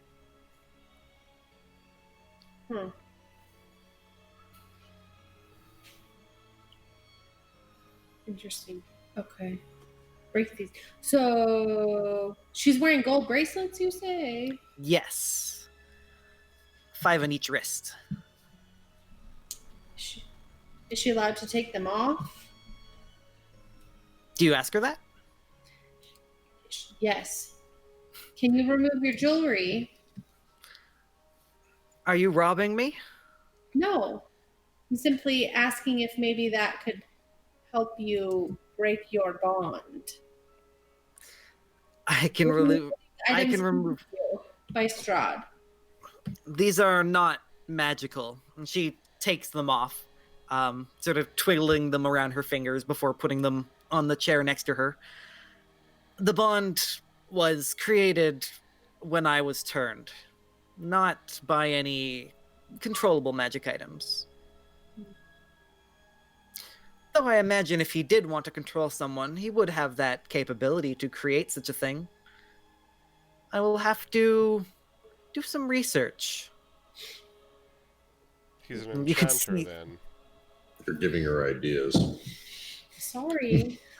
I would not call myself an enchanter. I am a everyman. I have no specialty. Pavu, 2 things that you notice while standing there for a couple minutes investigating. You notice that the painting seems to waver a little bit. When you sort of touch the fire and pull back, your twitch kind of ripples the painting a little bit in a strange Mario 64 kind of way. And you also notice that the fire poker is extremely clean, looking very untouched. I'd like to examine the poker more closely. It may occur to you that there's no logs. Yep. And as you Ornate. as you come close to the poker, Ludmilla puts her hand up and says, "Please, do not touch that." I touch it. Mom, It's, Dad, don't touch it. It's evil. So it's standing in a little, I would say like a vase kind of shape. Fireplace tool whole thing. Yeah. Yeah. And as you push it, you imagine it to like roll in the thing, but it's is a lot more taut there. Feels like a lever. I pull it. The fire goes out. Ooh. The fire goes out. No, the fire does not go out. I'm sorry. The fire does not go out. The back of the fireplace moves. Hmm. And in fact, behind the fireplace No. is a rotating door. Rotating door? Like one of those walls that twists. Got it. Scooby-Doo door. Got it. Scooby-Doo door. Yep. I'll look over my shoulder and say, oops. She says, well, Strahd will not be pleased with you, but that is neither here nor there. You can see through the other room, through the fire, there is a skeleton sitting on the ground. The skeleton's in plate mail. And you also see around the corner, there is a overloaded treasure chest. Ooh. Yes, I see these things. I see them. Yes. I see them. You remember that the fire is very hot. Yep, I do remember that. Detect magic. The fire is absolutely magical. Yeah. What about stuff in that room? Let me quickly see. Fireplace. The treasure chest itself has some magic in it. Oh. Would Pavu recognize what that might mean? Because I'm pretty sure I do, but I don't know if Pavu might.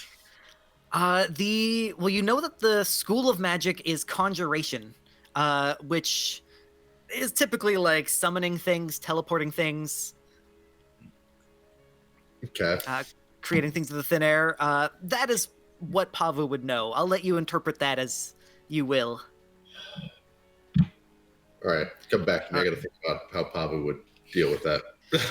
Ludmilla is going to say, please, if you would, save yourself from Strahd's anger. And she sort of twists her hand, and she mage hands the thing back. The lever back.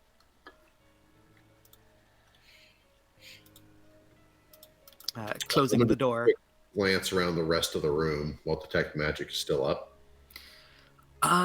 She is not wearing any magic items, and the books themselves are not magical, though the painting absolutely is magical. It is an illusion spell. Can I see the painting itself, or just the illusion is magical? Just the illusion. You can detect there's sort of a painting there that is being covered by an illusion.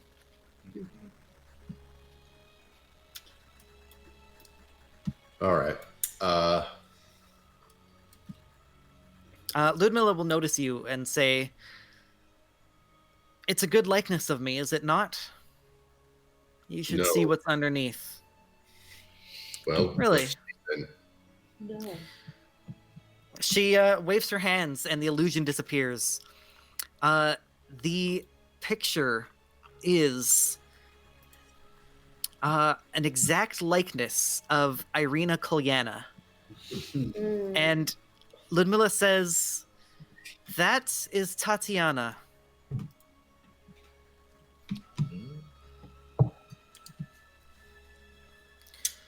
She has no legs. Oh my gosh. Ludmilla does not look at Irina, and Irina sort of has a strange sort of stern look on her face. What can you tell us of Tatiana? Tatiana is not someone we are allowed to speak about. I suggest you do not mention her to Strahd. Fair enough. I tire of this woman. I'm gonna walk out the door. I'm maintaining concentration on detect magic. The feeling is absolutely mutual.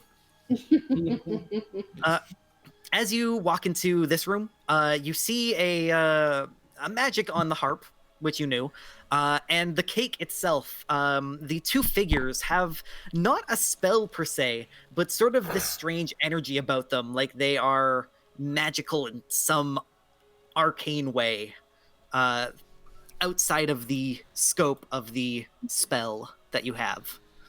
Has anyone else touched them? I did. I picked them up. Yeah. I'm gonna take them. Okay.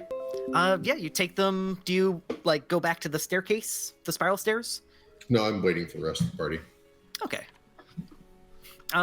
So Ludmilla turns to the rest of you. As I said before, if there's anything else you would like to speak to me about, please bring it up then.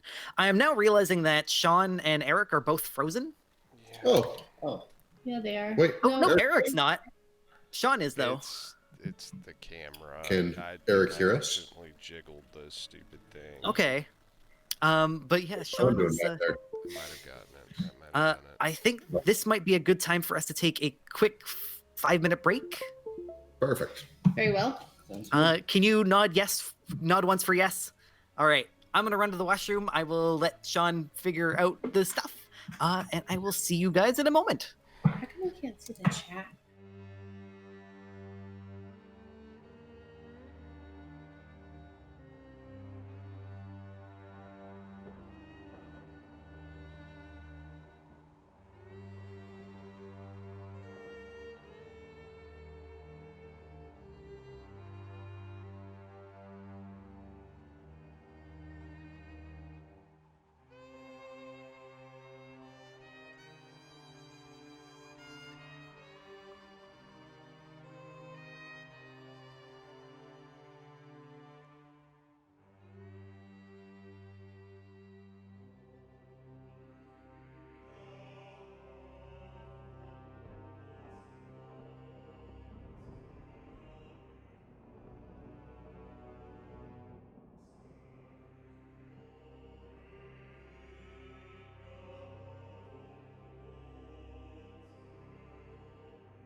It never gets All old. right, we're live. Here we go. All right. Welcome back. So you guys are leaving the room of Ludmilla. I assume Yeah, you guys are.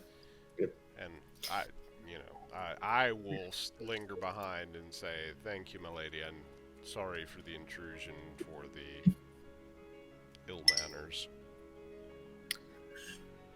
I do not mind. I'm content that Strahd will dispose of you soon enough. I'm boorish. As you exit, the door closes gently behind you, with a gentle little click as you exit fully. Quick DM question. Are we Yes. that note, the cloak with the note, was the cloak Yes. old or was the note old? The note was old. Both really. The cloak is mildewy and it looks like that closet hadn't been opened in a very long time. Okay. I'm gonna share that with the rest of the group as we carry on to the next spot here. Does the handwriting look at all like what we've seen of Strahd's? It does. I suspect, Again tonight. I suspect what you're seeing is that that was probably Escher's introduction to Strahd, was a series of trysts. That perhaps was the last one. I'm gonna leave that kind of hanging over this chair, Okay. mostly hidden, but a little bit not. Okay. Yeah, I'll remember that. Nope. Note to As the you whole thing. guys head to the By the way, staircase. quick prestidigitation, making certain that where the loot was, there is no evidence whatsoever that any of the dust was disturbed. The dust will look like every other bit of dust around it. All right. Make me a charisma check to magically make this perfect. You charm that dust right into place, sir. Charisma because it's your spellcasting cap. Okay, yeah, it unnoticeably unnoticeable. Do we notice that the loot is gone? Sorry, say that again. Do we notice that the loot is gone? Would you be looking for the loot?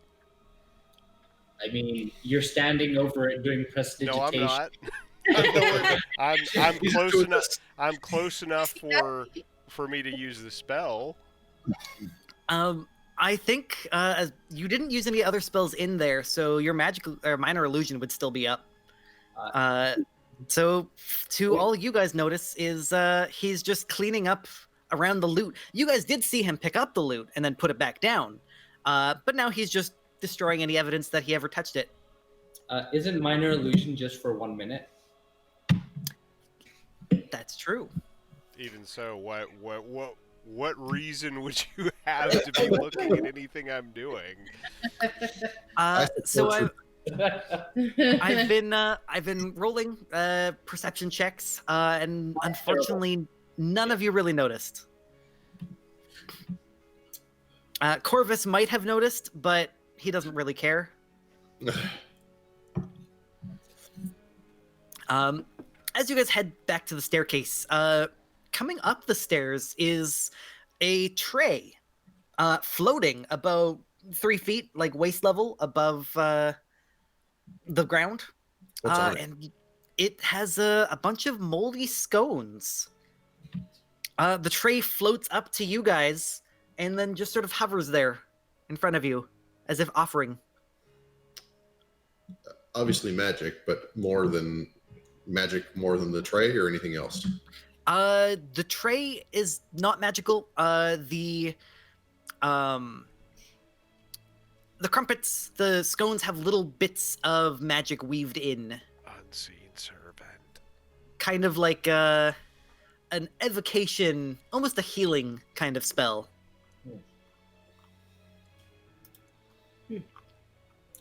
What the hell? I'll eat one. Oh boy. Uh, In so it. you eat one. Give me one sec. You gain inspiration. Sweet. You guys should Yeah. eat these. They're great.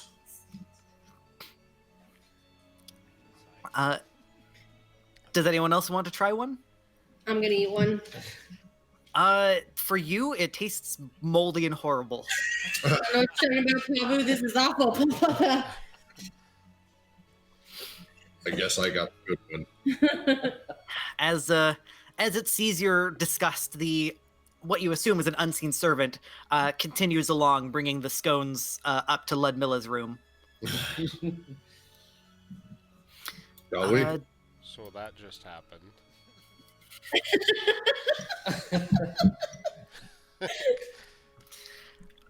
So do you guys go back down the stairs? Sure. Yeah, Anastazia's room is well, they said she'd be in the dining room. I'm gonna poke my head into this room while detect magic is still up. Yes. Let me see what is magic in this room, if anything. Each floor has a different description handout sheet, so I have to flip through like 6 of these things for this adventure. No, doesn't seem like there's any magic in here. That's not true. One of the chests seems to have a divination magic emanating from it. From the chest itself, or from something inside the chest? Something inside. The wood is thick enough that it is difficult to tell more than that. I will stop and say, just a moment. And I'll go over and open that chest. It is locked. I will try and pull the lock off. The man is sort of calls out, "Hey, that is one of Strahd's treasures." I will break your skull into a million pieces. He goes over to the he stands up from the desk. You hear chains rattling, and as you look down, you can see that he is chained to this desk. He grabs hold of the braided, tasseled rope and rings the bell. Bring me along. A I'm few stepping seconds. back into the tower. This is all Pavu at this point in time. A few seconds later, from around the corner, I'm pulling Irina back as well. The rest- 3 wraiths appear. They look like this. You have never heard one talk, but it says the lead one sort of goes, "Mr. Lipsiege, do you need assistance?" And the man, Mr. Lipsiege, looks to you, Pavu, and says, "I don't know. Do I?"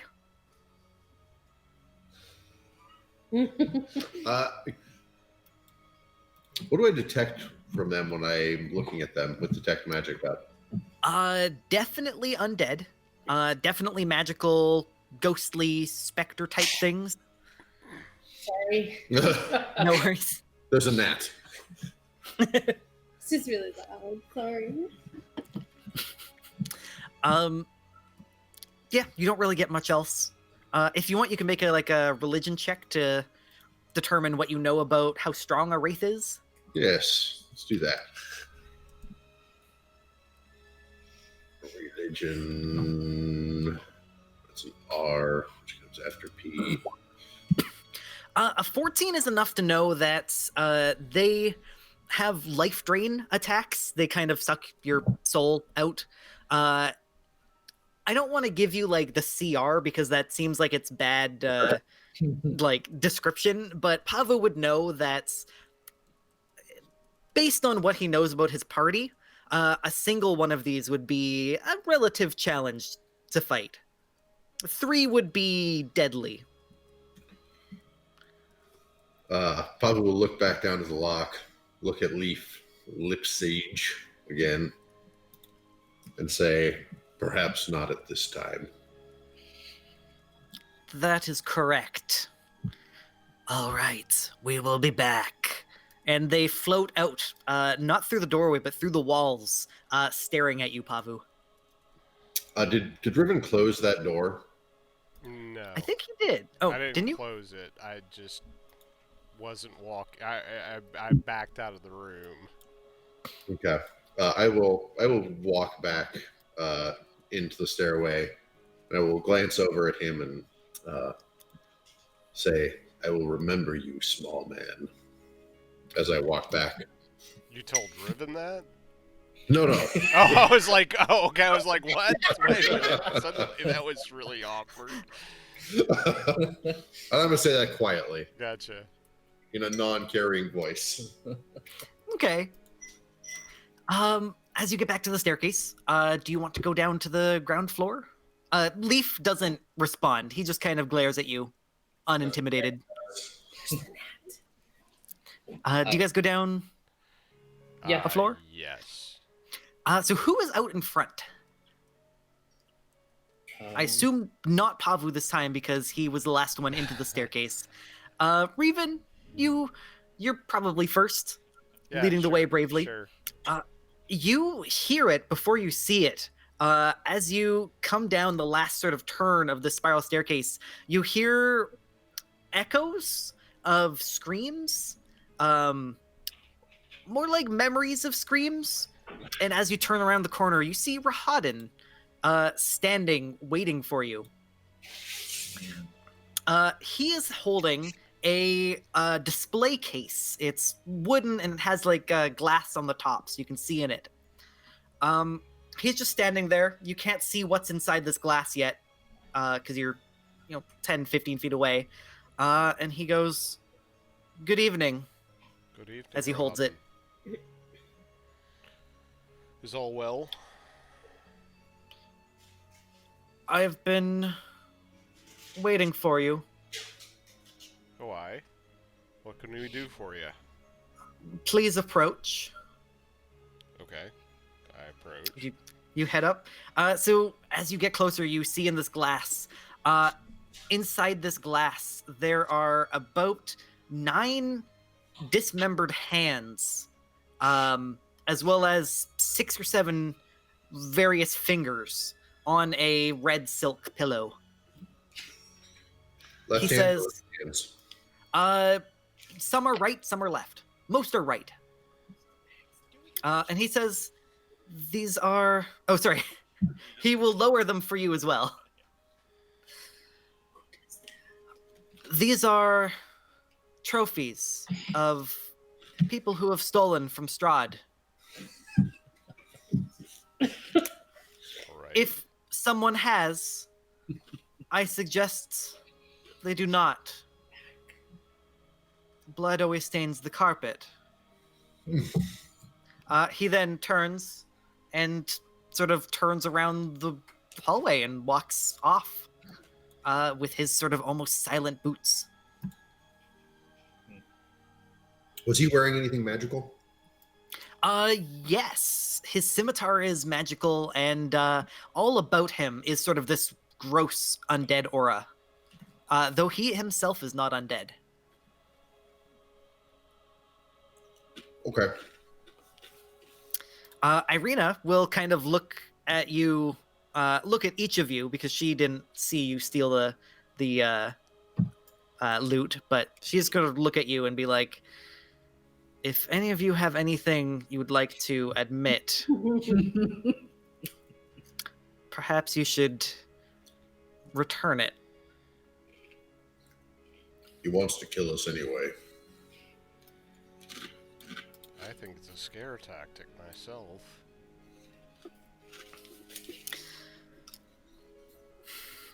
Perhaps.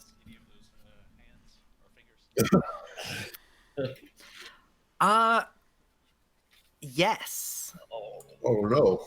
What? You recognize a little spot on a hand. You've seen this hand dip into your backpack quite a few times. I'm quickly checking the things that you said. Yeah, it's got a certain Metzi look to it. I recognized one of those hands. Needs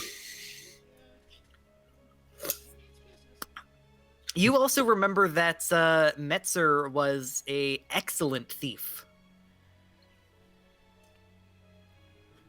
But you guys are in the hallway. The doors to the dining room are open, and as you look closer at this dining room door, you spot figures moving in and out of the doorway like little half ghosts, kind of not here and not there. Inside the dining room is Anastasia. She is kind of dancing around, being the perfect hostess, talking to these weird ghostly things, giving them. At first, you think she's like playing with tea sets, like miming, giving them tea. But you then notice that she herself has like this strange ghostly tea set. She's like, Mrs. Periwinkle, good to see you. Please enjoy this. I got the extra chamomile like you like. She hasn't noticed you guys yet.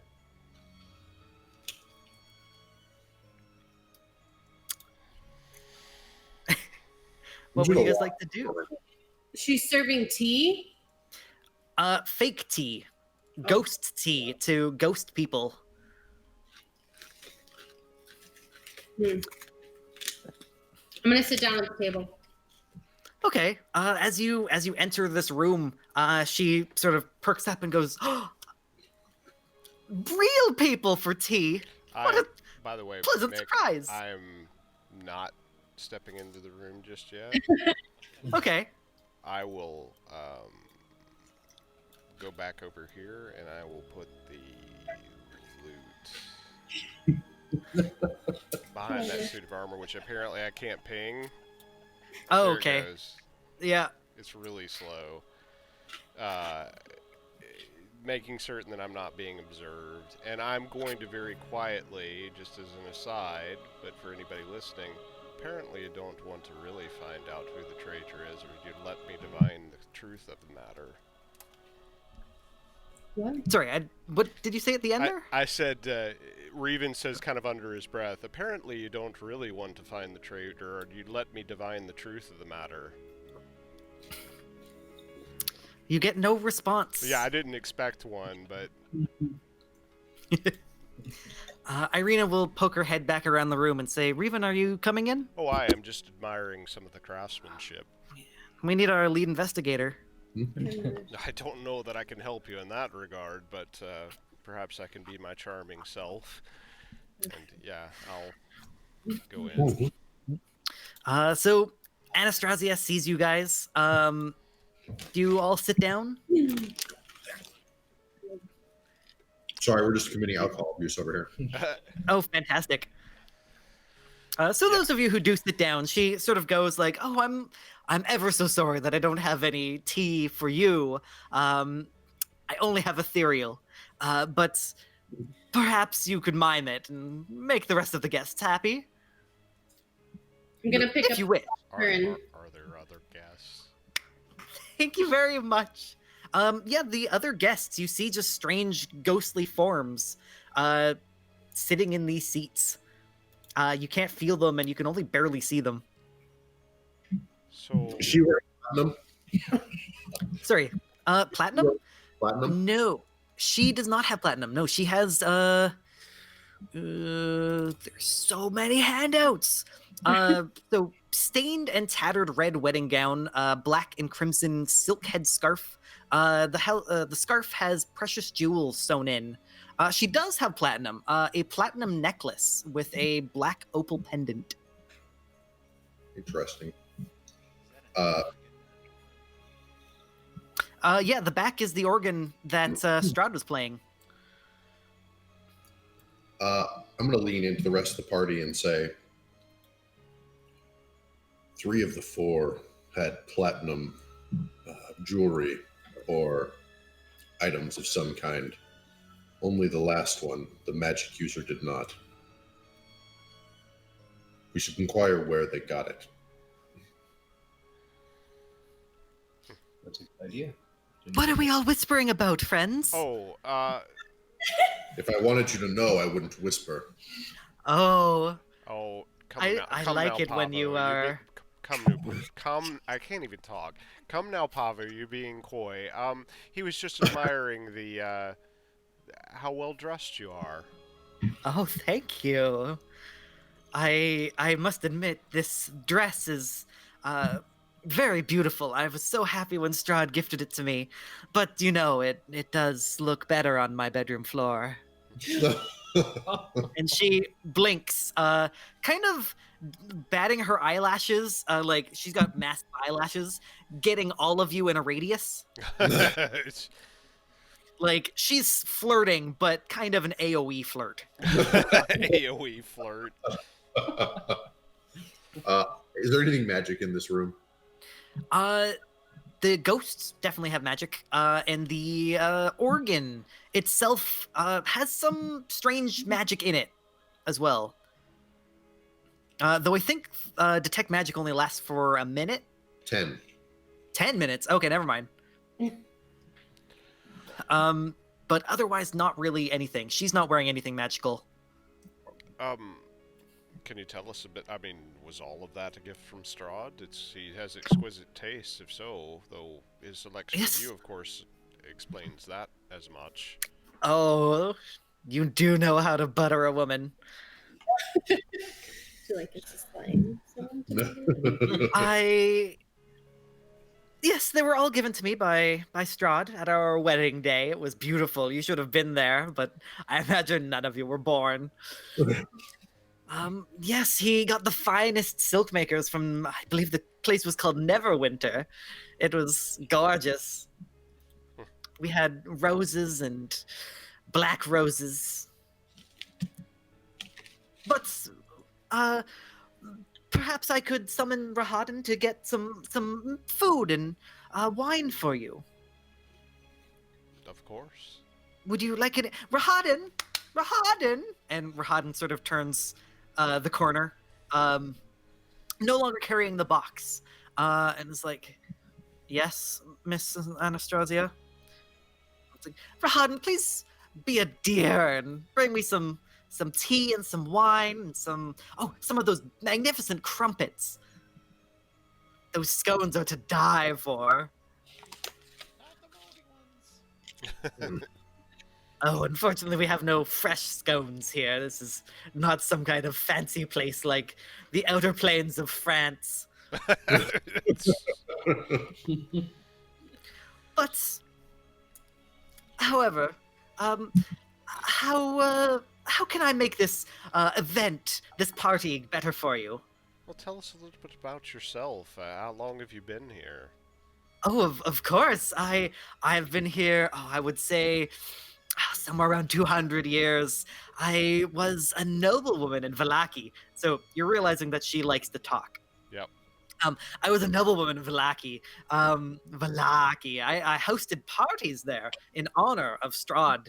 I was fairly ruthless to anyone that was traitorous to the Lord of Barovia, as you know. Though I, have never met him at the time.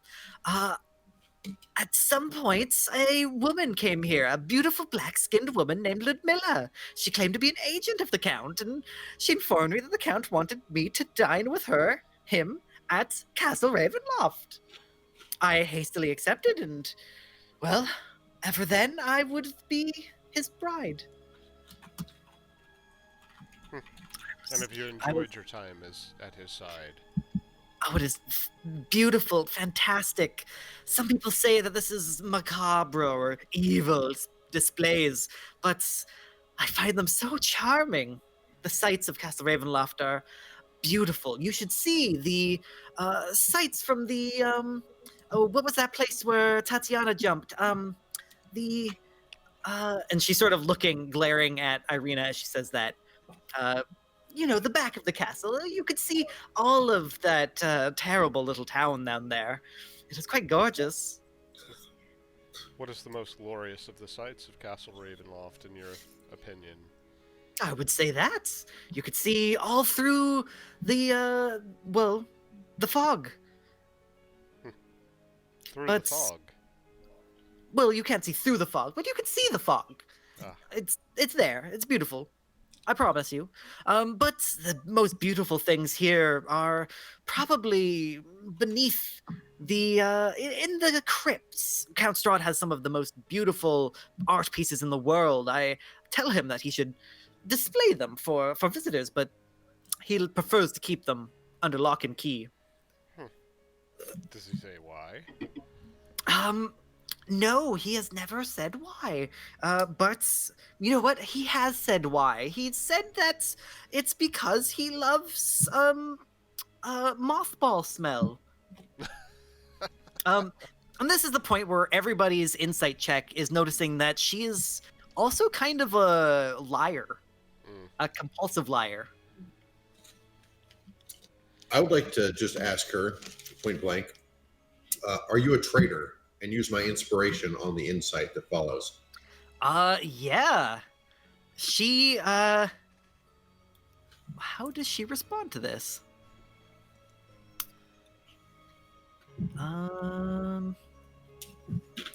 She is aghast.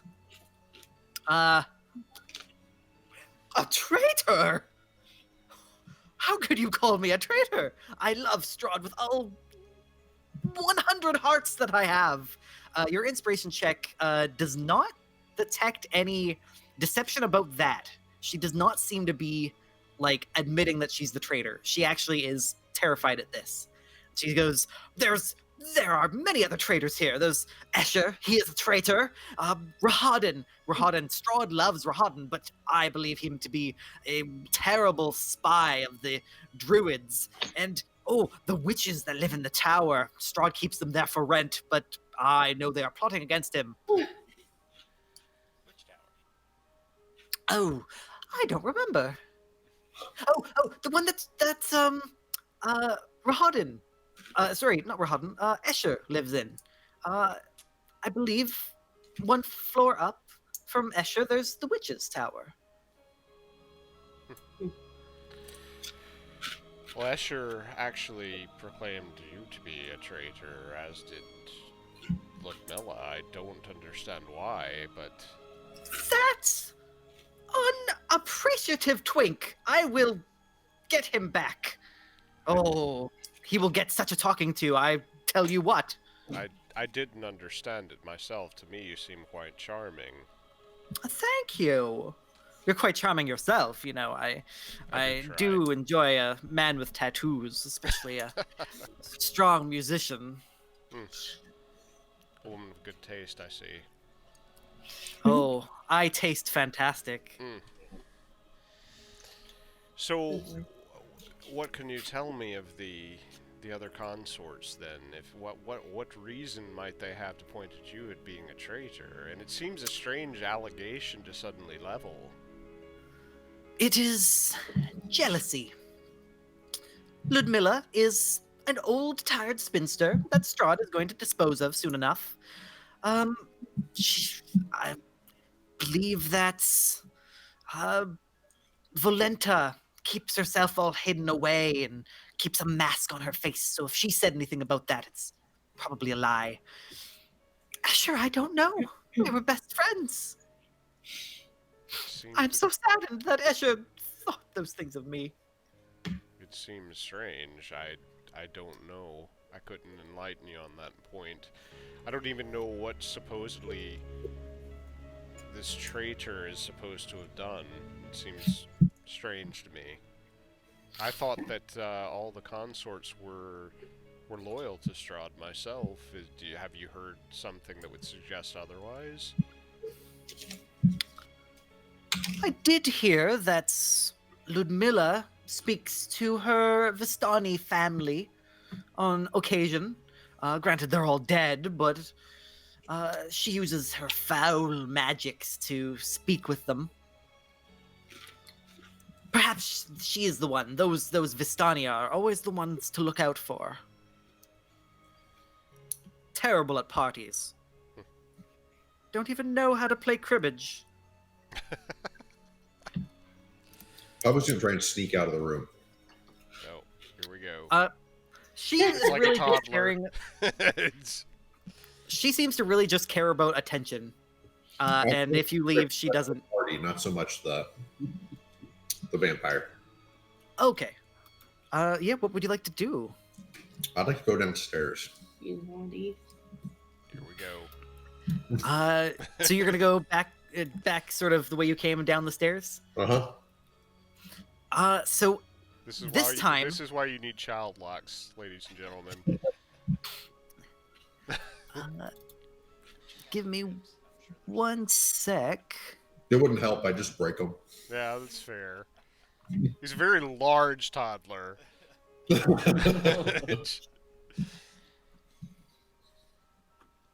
So as you walk down these stairs, it's quite dark. I assume you're using your drift globe. As you get darker, further down, the light starts to fade a little bit.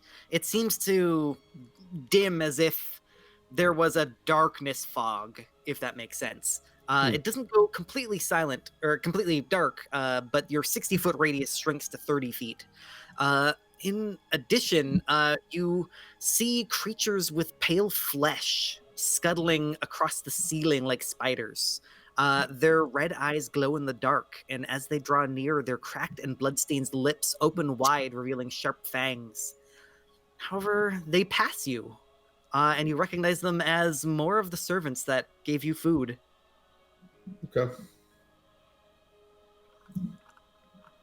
I'm looking for my vampire. Ah, yes. She belongs to me.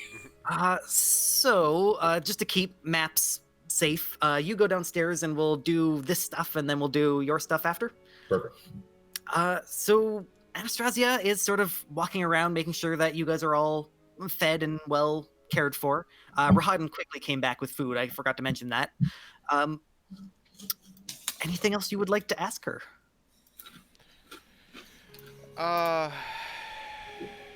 Unfortunately, I've exhausted most of my useful spells.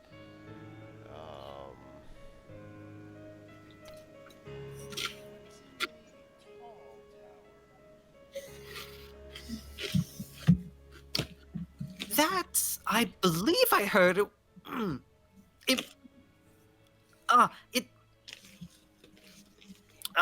You see her like trying to spit something out and is unable to do so, and she seems too dumb to realize that she's hurting herself. Oh, it's charades. I love charades. Big, tall, yes. Boom. There you go. She's communicating by semaphore. So even when she's doing like her charades, those movements are jerky and unnatural, and you're realizing she's unable to do the things that she wants to do. Eventually, she kind of goes limp and goes, I don't know what's in that tower. Oh, too bad. Yeah. Well, do you wish to hear about my husband back in Vallaki? Oh, of course, by all means. Well, he's dead now, of course, but he was terrible. Well, I could tell you things that Twitch would have us banned for, but I shan't. So did Strahd then sweep you away from him? Oh, yes, he was quite wonderful during our guided tour through the mansion, through the castle, but it wasn't until his eyes locked with mine that I felt enthralled by his presence, and I've been in love with him ever since.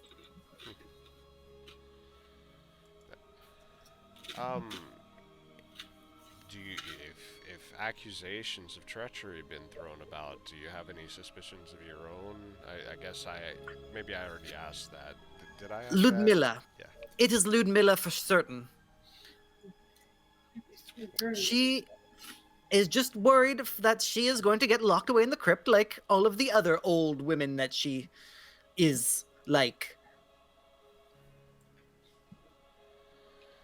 She doesn't even love him like I do.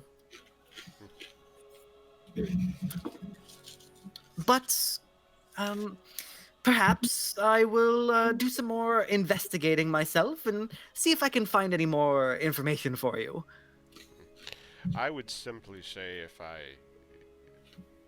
because again, I think it's important that you be able to protect yourself. Just be careful of Escher and Ludmilla.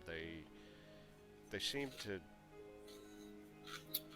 not like you for some reason, and I don't know exactly why. Oh, I am certain they are just jealous.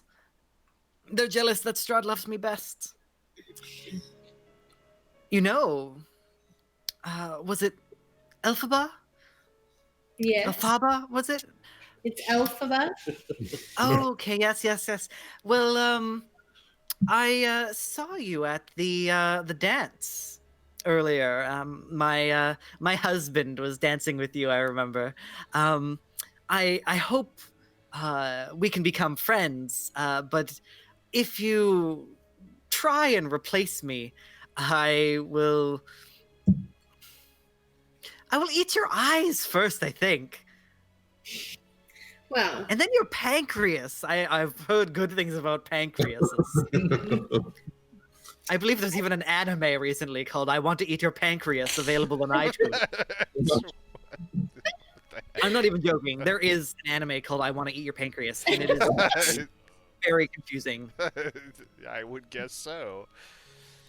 well, I have heard that eyes taste lovely, but I would like to keep mine. So friends we shall be. Excellent. I much more enjoy that. I prefer beautiful eyes. Oh!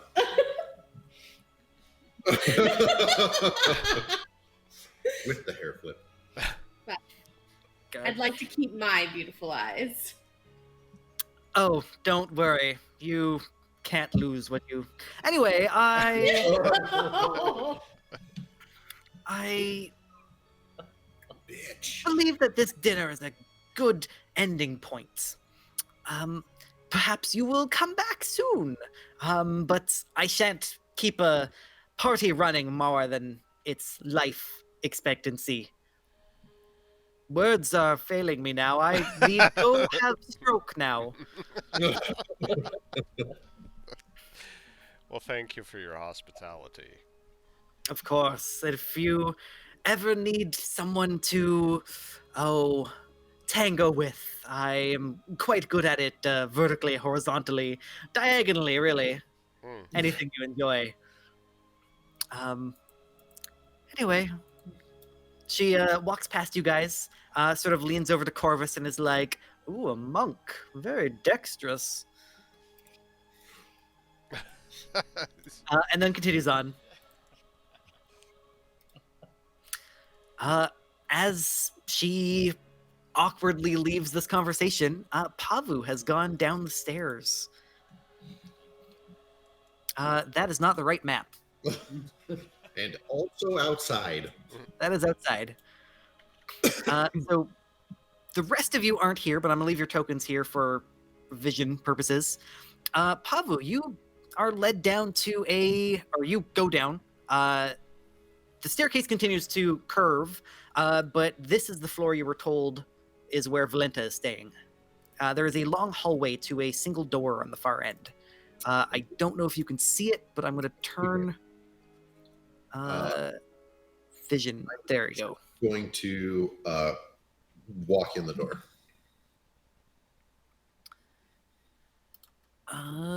One second. No. See all- Wow. So you walk out into this long hallway. This is map 11. Give me half a second.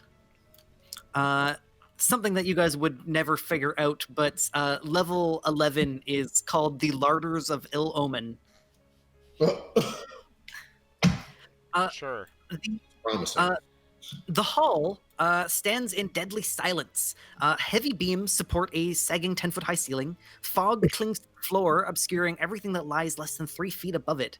A giant shadow lurches across the ceiling as a dark figure shuffles purposely down the corridor towards you.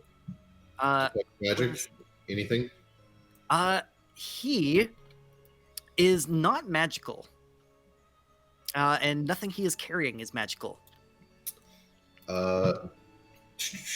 Sorry, does my... I'm trying to see if my divine sense... Can I use divine sense while maintaining concentration? Yes. I would like I believe so. Yeah. This creature is not undead. He walks up to you and is... Well, he looks like this. He stands 4'9", but appears shorter because of his hunched posture. The left side of his face is covered with lizard scales, and he has the ears of a panther. His left foot is a ducked webb's foot, and his arms have patches of black dog's fur. I'm sorry, there is some magic on him. The pendant he wears is a decorative wooden pendant fitted with a varnished human eyeball. The eyeball is magical. The man says, "Oh, hello. What do you for here? What can I do for you?" Do you wish to trade, creature?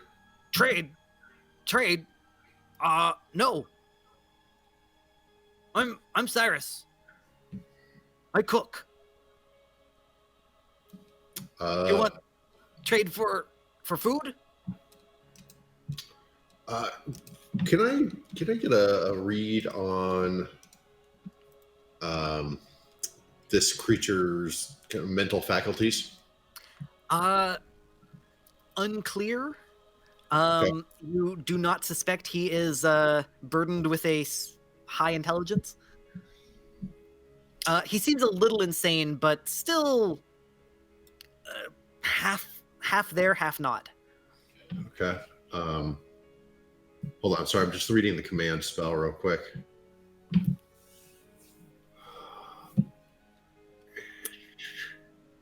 So I'm trying to see if the target knows whether or not they've been cast on.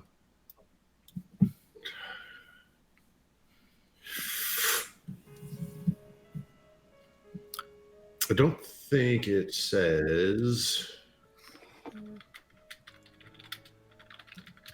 I'm gonna Google command target knows. So the command has to be like a single word action. Mm-hmm. Yeah, I got that. But will he know if I cast on him? I would say yes, because I'm looking through. It doesn't seem to say they don't. Most of the spells, well, I 'Cause, don't know. like, It's inconsistent. If you were to say give or something like that, and he gives it to you against his will, he's gonna notice that. No, I'd like to tell. I would like to command him to trade. Try and command him to trade. I wonder. It's a magic thing. He would only know if he was like not willing to trade whatever you're offering. Okay, I'm gonna try it. Yeah. So he has to make a wisdom save. He gets a 12. What is your spell save DC? That's an excellent question. It might be a 12. It's on your spell page. It's a 13.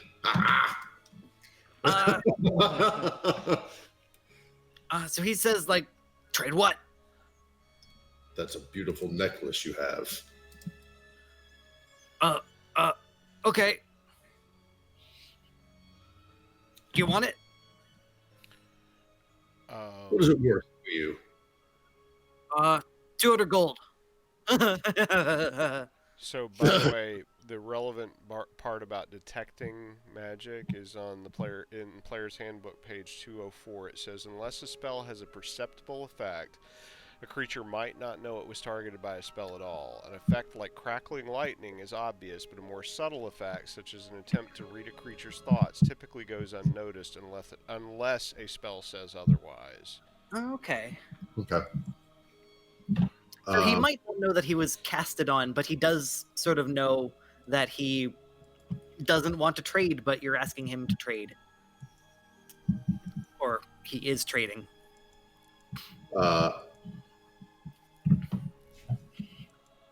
Do you require money, or would you take something in trade?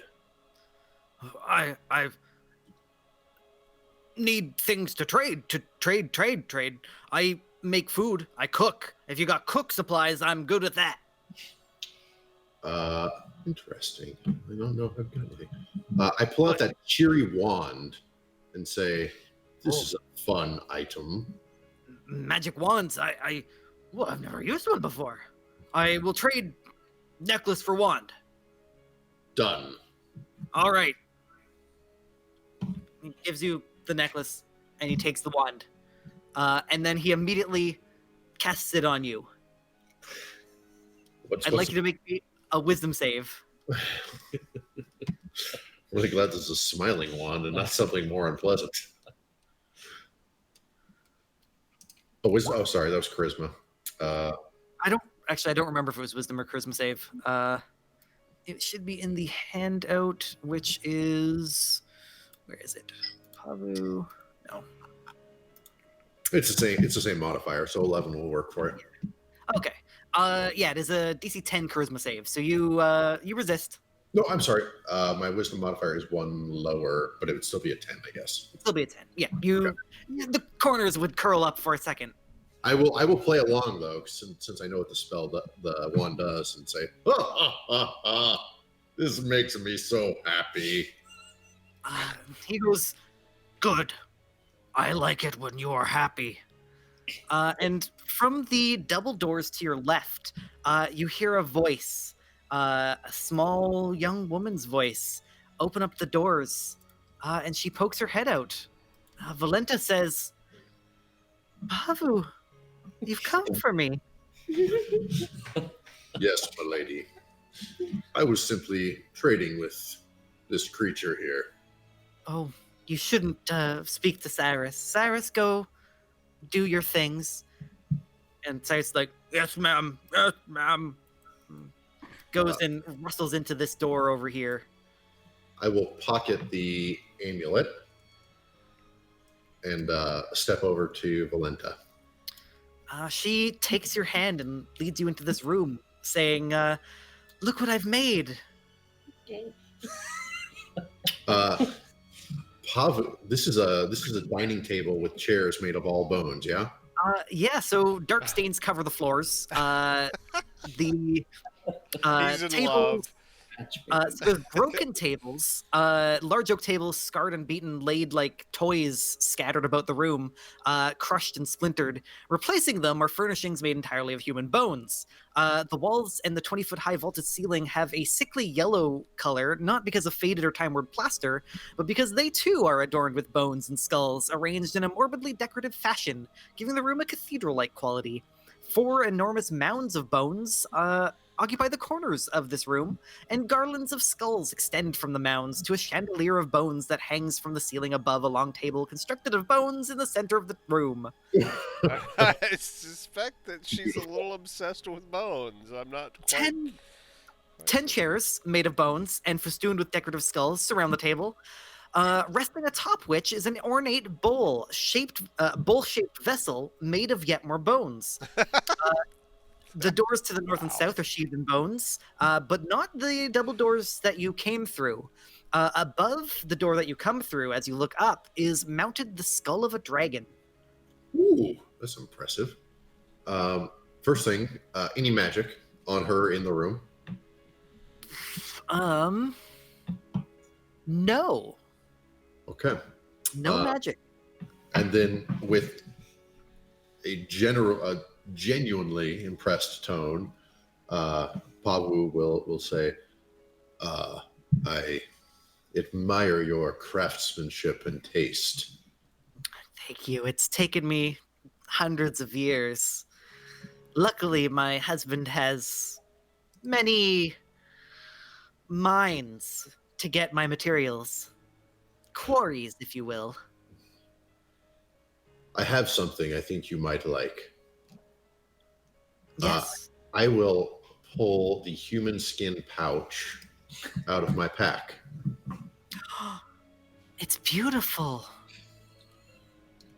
It is made from a genuine human skin. Oh, yes. It's the stitching is wonderful, and I believe it's French. It is for you, a token. I thank you. I wish I could give you something. Here, why don't you take this? And she takes the bowl and kind of shuffles some loose bones off and says, "This would look fantastic adorned on top of your wolf helm." I will place it in my manor in Vlaki. I appreciate that. Now, I'll why try have and you awkwardly stuff it into my pack. why have you come here? I've come to ask if you would like to leave this place. Oh, you're so sweet, but I cannot leave. Truly, can you not? No, I have never been able to set foot outside this castle unless I've been commanded to. Everything I do for my husband. Can you think of no way to get out of that bond? No, I would never want to get out of this bond. What about in exchange for another? And I'll try and I'll loom a little bit as I did when I used the intimidating presence last time. Okay. She is kind of like blushing under her skull mask. But says, "Oh, I don't think I would want any bonds broken. I don't even know what bond there is." Do I believe her when she said she doesn't know a bond? It's difficult to see because her face is covered, but you're not detecting any deception. She just seems kind of confused, and she even goes like, "Mr. Pavu, you're speaking in riddles." Let me be clear. Strahd believes there's a traitor amongst his brides. If it were you, my steed waits outside. I could take you away from here, now, this moment. So Take you you, beyond his reach. so this time your insight.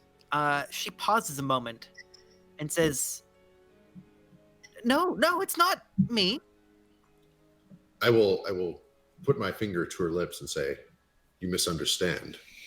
I wish it to be you. That The rest is. of my party is upstairs. We can leave now." She sort of takes your hand, doesn't move it from her lips, but she just sort of goes, I wish I could," and then puts your finger in her lips, and then in her teeth, and then gently bites down, and then not so gently, and I'll then allow not. You're gonna allow it? I'll allow it. She bites off your finger, Oh, Bites off? the tip. just the tip. She's okay. At what point do you stop her? Well, does she like chomp off the finger? Well, yeah, she's continuing to bite down, and like she, reaches bone, and then I will grip. I have a big hand. I will grip her face with the remainder of my hand and say, "That's enough." she immediately opens her mouth, and blood trips down her finger, and she's just kind of like, "Oh, I'm sorry. I got carried away, but I'm definitely not Strahd and a spy. I'm definitely not a spy. She didn't say I'm not Strahd. That would, I'm no spy. I wish I was. I would come with you in a moment, but I love Strahd and I cannot leave him. I cannot leave him. You cannot, or you yeah. would not. I cannot. I would, but I can't. Hmm. And so the rest of you guys are finishing up about now. But as you're heading down the stairs following Pavu, another tray floats up by you. However, this tray is 2 feet down as opposed to 3 feet down. So this is like at chest level for Fitter.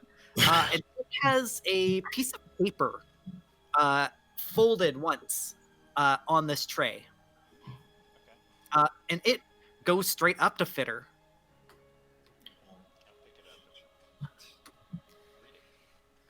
So inside the piece of paper, there is a little wooden holy symbol, or at least half of a wooden holy symbol, that you immediately recognize as the Morning Lord. It's broken in half as though someone snapped it. The paper says, "There is little he cannot see. I cannot help you. Take this to the Abbey of Markovia." And then it's signed with the letter T. And it smells faintly of berries.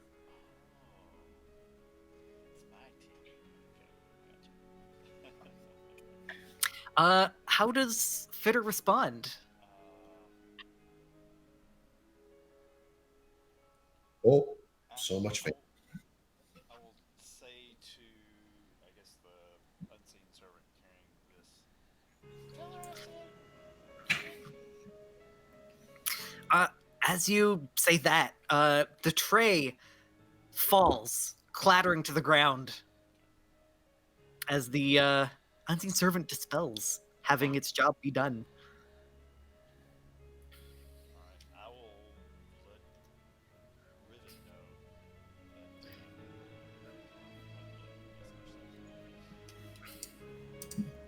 that Say what it says again.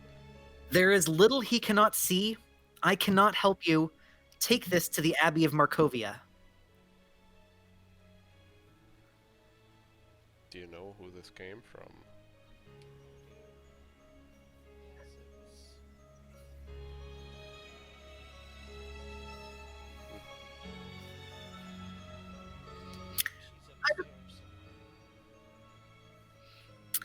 I don't know why, but whenever Fitter is sad, it makes my heart break. He is noticeably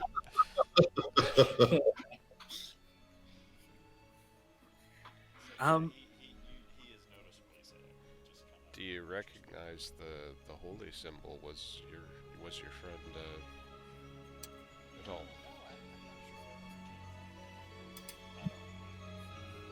No, you don't. No. Irina takes a look at it and says, this was definitely made in Barovia. At least the valley. That's wood I recognize. She pats you on the head in sort of a soothing...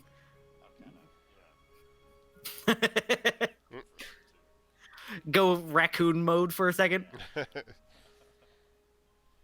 So you guys get down the staircase to the bottom, where you see the tray has kind of clattered upside down, and find a long hallway leading to an open door where you can hear Pavu's voice say, "That's enough." Can I hear them coming? Are you guys being particularly quiet or anything? No. You definitely heard the tray. I will lean in turn to say, and I will use command again, and I will use command on the word truth. I'll say, "This is your last chance. Tell me the truth. We can go now, but you must tell me before the rest of my party arrives. Are you the traitor? Are you the one?" She hesitates for a moment and says, I'm sorry. And what happens next is, give me 1 sec. She lunges at you. Did she detect the casting?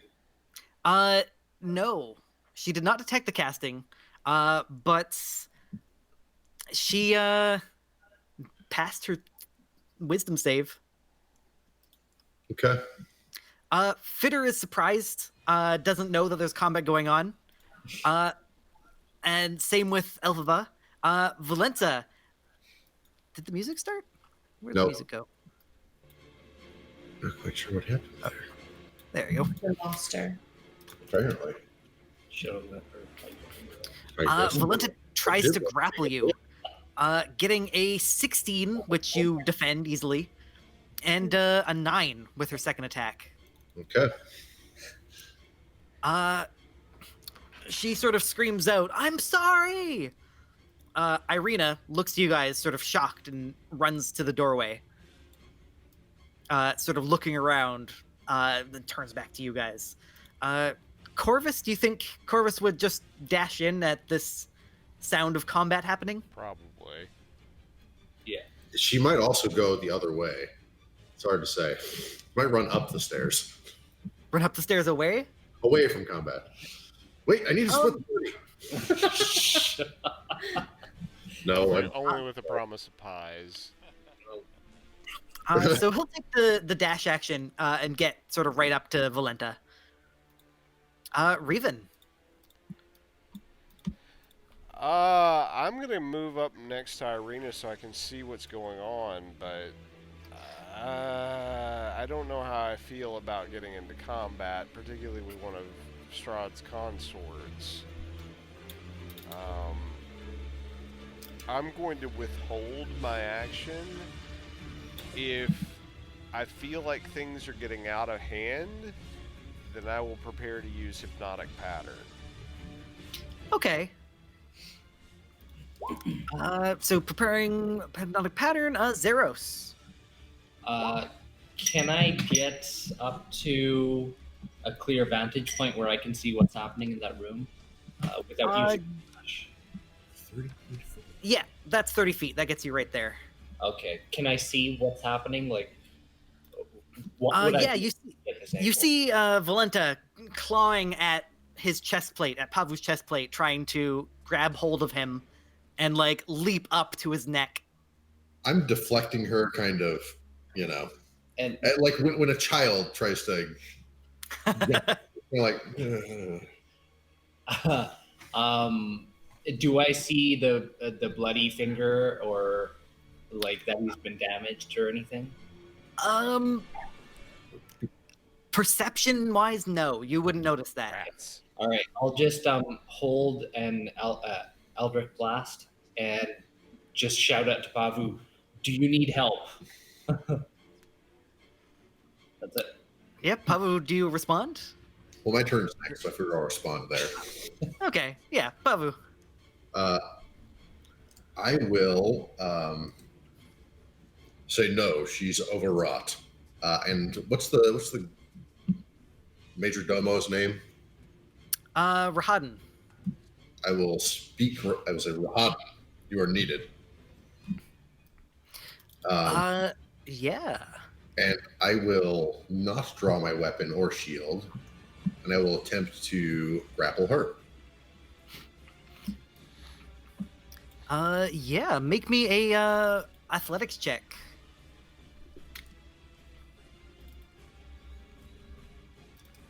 I'm good at these. She gets a 20, but you grab her. I'm going to try and grab her from behind, away from the pointy teeth. Understandably so.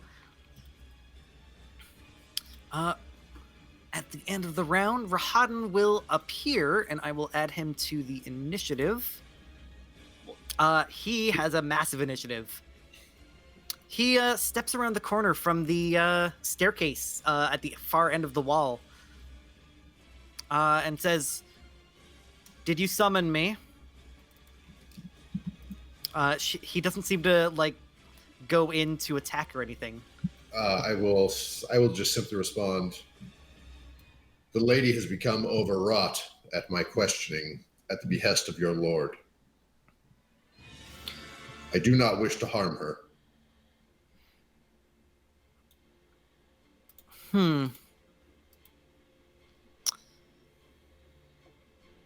Sorry, give me a second to figure out what he does. That's all true. I just want to note that's Yeah. all true. He believes you. So he moved. He's gonna bonus action Misty Step closer to you guys. And take the dash action to continue walking sort of right next to you. And he says, "Valenta, stand down or I will call Strahd."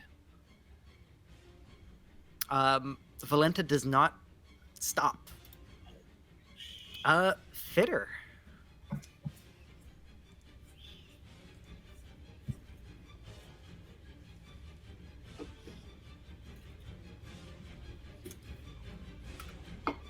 A little louder if you could. I'm gonna move right here. Okay. Okay. That's it. Elphaba. Yeah, I am going to move as well. What? That's enough that you can actually get there in one action, or in one movement. You still Okay. have an action if you'd like. Nope. I'm just gonna move. Okay. Give me one sec. So Valenta is going to take her action to screech, and as she screeches, from the underneath the table, 2 swarms of bats appear. Can I attempt to muffle her since I have her grappled? Yes, but you're realizing that it's not so much her voice as much as a magical sort of mental thing that she's just screaming because it's fun. She is mentally connected to these bats, which move and attack. One of them is going to try and bite poor Corvus, getting a 9, which Corvus easily defends. The other one attacks you, Pavu, Okay. getting a 23. Well, that would hit me even if I had my shield out. So it swarms into your space and gets 5 piercing damage on the top of your head. Does that damage everything in my space or just me? Just you. Okay. Irina is going to sort of call out like, "Pavu, hold fast!" And give you 8 temporary hit points. Oh, thank you. Corvus is going to say, "Should I knock her out?" Couldn't hurt. Non-lethal. So she's going to unarmed strike, flurry of blows. I think she actually gets one more. Does she have advantage because the target's grappled, or? No, grapple doesn't give advantage, unfortunately. So 7 misses, but 22 hits, 15 hits, 24 hits. Unfortunately, vampires have immunity. Sorry? Aren't her attacks magical now? Oh, good question. I want to say that Doesn't- was at 6th level something, or she's got something that's magical. She has the sickle that's magical. Yeah, I thought her class ability bumped her attacks to being magical I'm for the checking. purpose of overcoming resistance. Yes. Starting at 6th level, unarmed strikes count as magical for the purpose of overcoming resistance immunity. I will add that to her sheet after this. So, with magic damage, that is 8 plus 12, 20 damage on her. Revan, Did you want to cast your readied action at any point during that? Before you start your turn?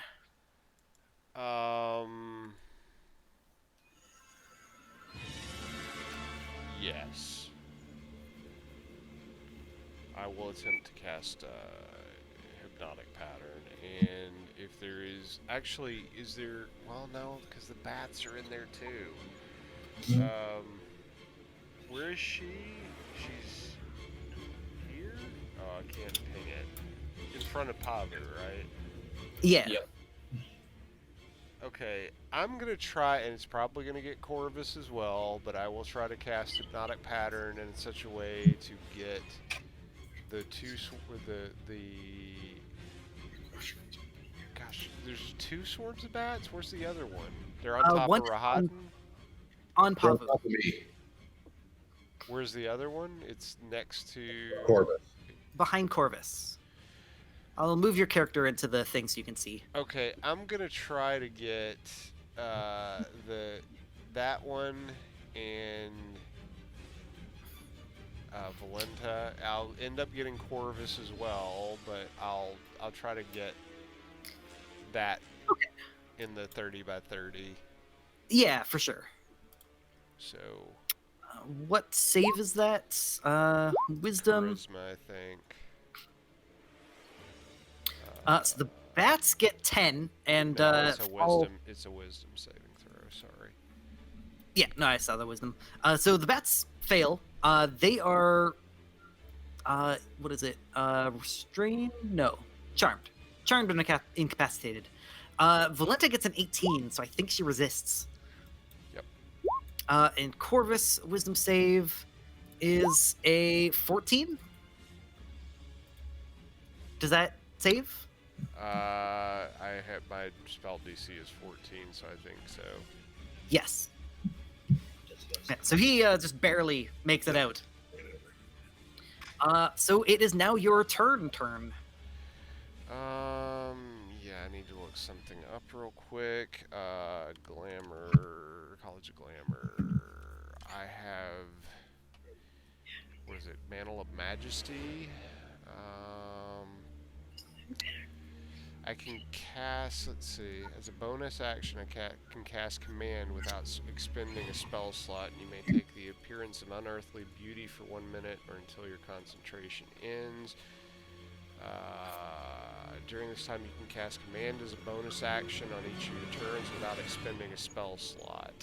Any creature Right. charmed by you automatically fails its saving throw. That doesn't help me because I didn't get Valenta, but I'm gonna try to. I will do that. So I take on that whole Galadriel, I'll worship me in despair and all that. But I'll Me in despair. yeah. But I'm going to command Valenta sleep. I don't think you can command sleep because it's a single word that has to take less than 6 seconds Okay, to do. then I will command stop. Yeah, for sure. She gets a 5 on her wisdom save. She stops struggling in your arms, Pavu. Okay. Then any movement, Reven? No, I think that's it. All right, Zeros. The bats are still attacking Pavu. Yeah, I will go up.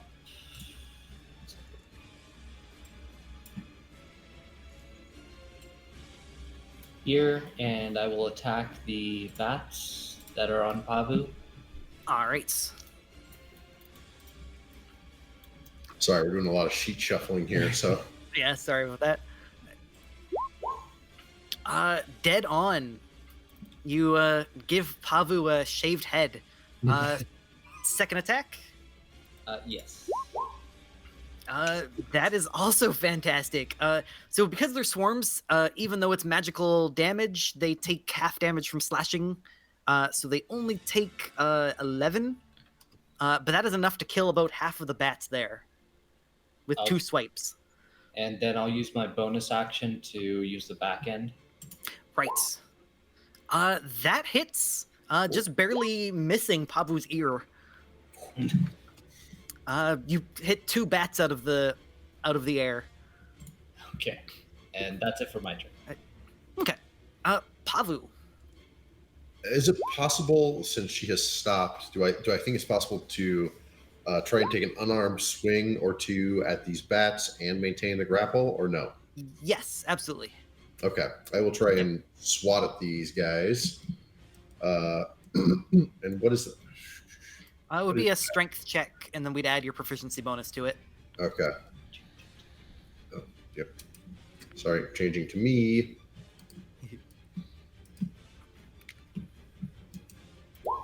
Nope. That misses. The second That one would be 14. 14 hits. So that is 1d4 plus your strength, which is 3. 6 damage. Okay. Sound good? Yep. You punch 3 of them out of the air. All right. I will then just return back to maintaining my grapple and begin trying to speak soothingly to Valenta. Specifically asking why. Rahadan is going to say, my lord, you should get down here. And at the end of his turn, from the ceiling descends Strahd von Zarovich, who stands on the table. I'm going to roll his initiative. Does not act yet. But he sort of looks down at Valenta and is... So, you've rooted her out? Fitter, it is your turn.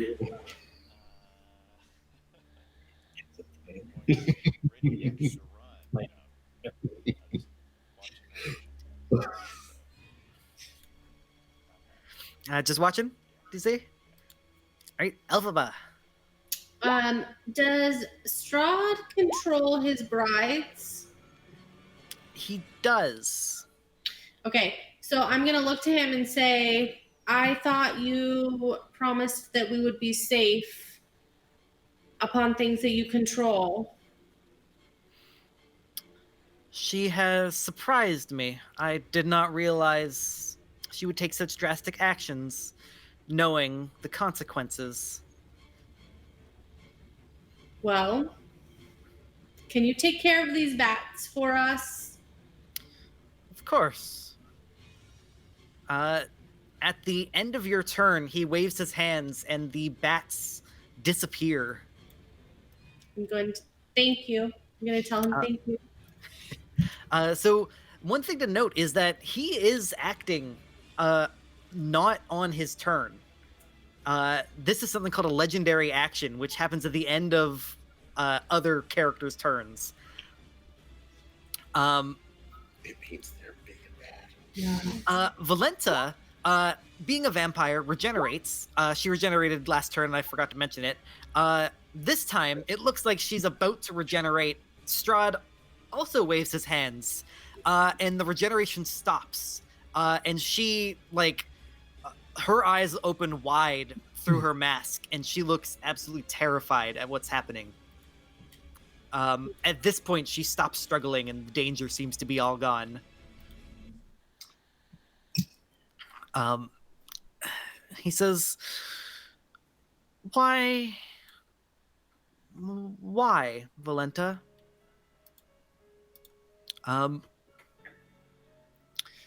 She starts talking again, but like when the others they tried to talk and Strahd's control stopped her, she is trying to talk now, but some other control is stopping her. She's like, there's an old woman, the swamps, flooded village, coven of witches.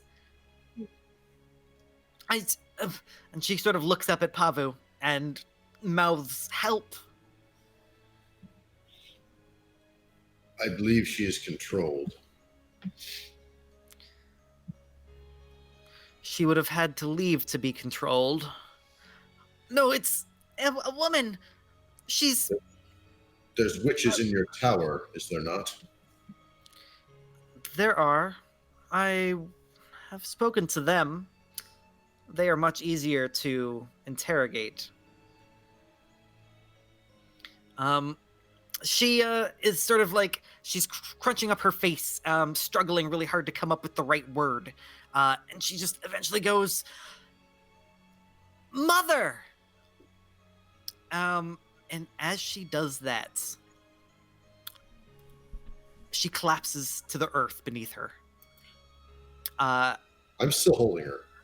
She collapses in your arms. She didn't have a heartbeat before, but you detect nothing now. Her nose starts to bleed. Would anyone like to make an Arcana check?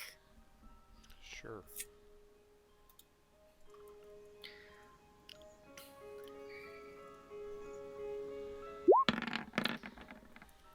So a 14, Reven, is enough to know that there is a spell called Quest, or Geese, and if you go against it, you take a lot of psychic damage, which often causes nosebleeds. Do I have any? She is most certainly under a compulsion. Do I have any feeling for whether or not my type of healing would work on her? It would definitely not.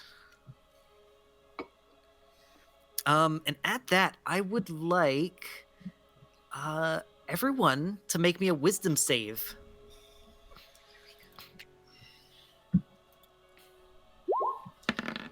Ooh. Oh, nice, Eric.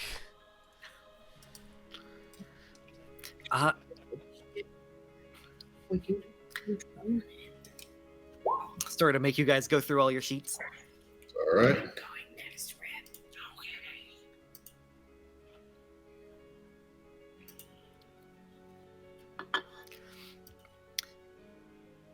Oh,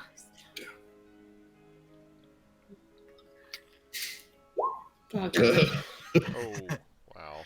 Everybody has +2 to their saves. Oh. Who's Oh, close? right. So a guess. 28. Unfortunately, a 28 goes so far around, it goes back down to 0. It buffer overflows, and you have a negative 255 save. Nuke everything. Yeah. I was just gonna try and make that joke. Zeros is actually close enough to get the +2. Okay, perfect. So around this corner, not in the line of sight of Zeros, Elphaba, or not Corvus, Fitter, a little ball, a shiny little eyeball almost appears. You recognize it as a scrying spell. Strahd kind of grunts and says, "Dispel," and casts Dispel magic on it. It disappears. And with that, I'd like to take a quick 5-minute break. Sure. Mm-hmm. Right, guys. Also, Corvus didn't have his roll. That's okay. It was mostly just to make you guys scared. Thank you for It that. works. I missed what Corvus didn't have. What? Corvus didn't make a save, and then I said that's just because, yeah, it Okay, was mostly just gotcha. to make you scared. I was just screwing with you. All right, I will be back in 5 minutes. In All right. a minute. We'll be back, guys.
All right. So you guys gather around Valenta's re-undead corpse. She is dead. Strahd just looks at her for a moment, impassively, then kind of looks in your general direction, Reven, and says, "Get out of my house. Take Alright. that loot. Take the loot. That is your reward for your success. The sun has come up. I do not want to see you or your companions again for a very long time." Whatever you wish. Yeah. Irina kind of takes tugs at everyone's sleeves and is like, let's go already. I'll go back for the loot. Yeah, do you guys all go upstairs, go back to where you take Valenta's corpse with me.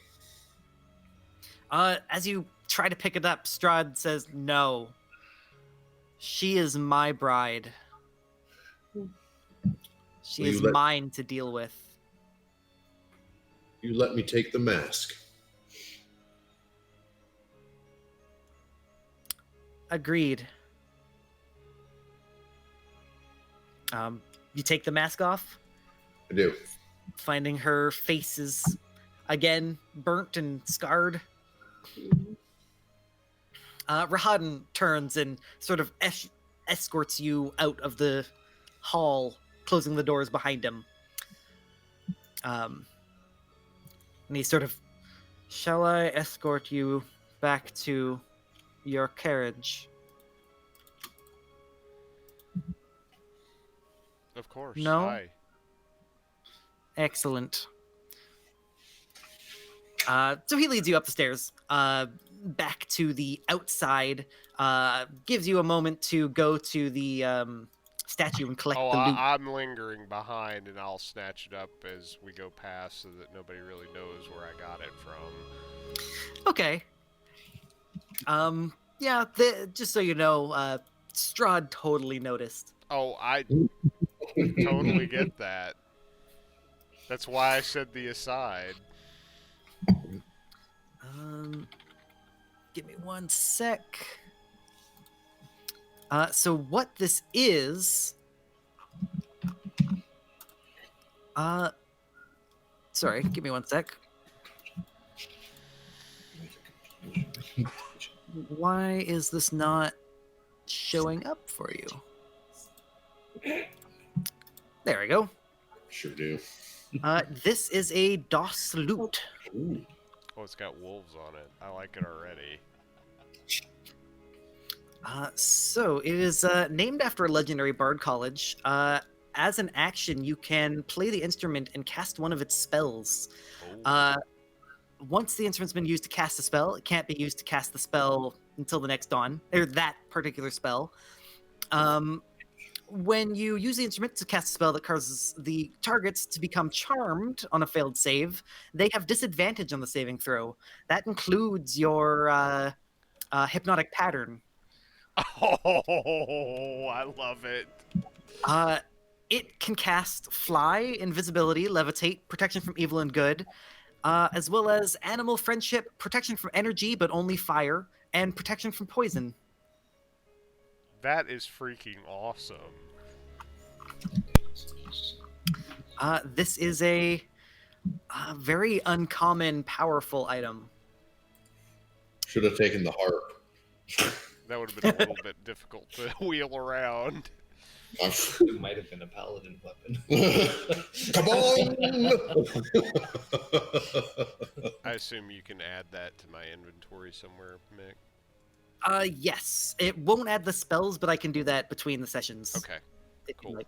What level will that cast fly and invisibility at? It casts it at the lowest level, but uses your DC. Okay. Write this down. Spells to sheet.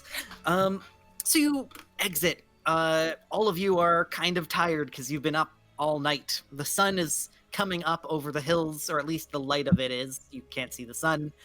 And the fog is clearing, the thunder is stopping, and your horse is waiting for you outside. It sort of jolts when you walk out the front door, pretending to not have been sleeping. I will call him over and speak to him softly. He gives you thanks in telemarketing. Telepathic. Telepathic telemarketing. So he thanks you. You can sense telepathically that he is happy you are here. You cross the drawbridge and you see on the other side of the drawbridge the carriage is still there with two horses. Dunkasheen kind of looks startled for a moment and telepathically is like, those horses weren't there a minute ago. I would know. I'm a horse. I believe you. Do you guys want to climb into the carriage? Sure. Yeah. Yes. You get back in, and it's delivers you through the woods. This time, going through this path in the daylight, it's a lot more pleasant. The trees are still dying and, unnaturally close together. But there's no, hundreds of wolves watching you. But there's not until you get to this crossroads here that you spot ravens. There's about 24 ravens sitting on the gates watching you. The carriage stops here. Get out. You get out. The ravens just continue to watch you. This is the lady Irina out. Irina gets out and gives you a big smile, Revan, and says, I can't believe he ignored me for most of that. I thought it was going to be much worse than it was. I'm glad you're safe. Perhaps Give him he like is... Perhaps he's not as bad as people say he is. I don't know that I believe that.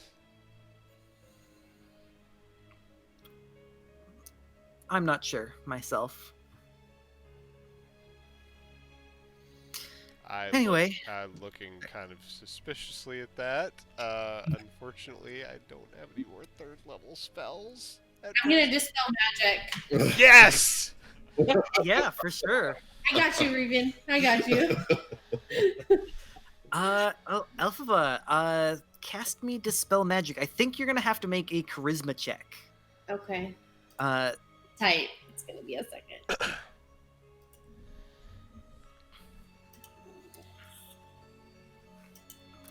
I'll change the music to the Barovia music. Hold on 1 second. Minimize that too. So one thing I kind of No freaking window. bugs me a little bit with the mechanics of how counter charm actually works. You have to predict that somebody's going to use it. Yeah, it's frustrating. Hold on 1 second. We're getting there. Getting there? Here we go. Dispel Magic. Yes. Make me a Charisma check. S'il vous plaît. That's French for thank you. I will give her bardic inspiration. Yeah, she Inspiration. you don't need it. Irina gasps as if she was holding her breath, and sort of looks at you with terrified eyes, and she's like, "It happened again," and she starts to cry, and falls into your arms, Revan. I'll comfort her. Me, It's all right. We've got you. She only cries for about 10 seconds, and then forces it down and stands up, wipes her eyes, and let us go back to Vallaki. The townsfolk might be worrying for us. Or sorry, no, she doesn't say the townsfolk. The Mardikovs might be worried about us. Aye. I will lean down to Lady Irina and ask. I will offer a hand and ask if she'd like to ride.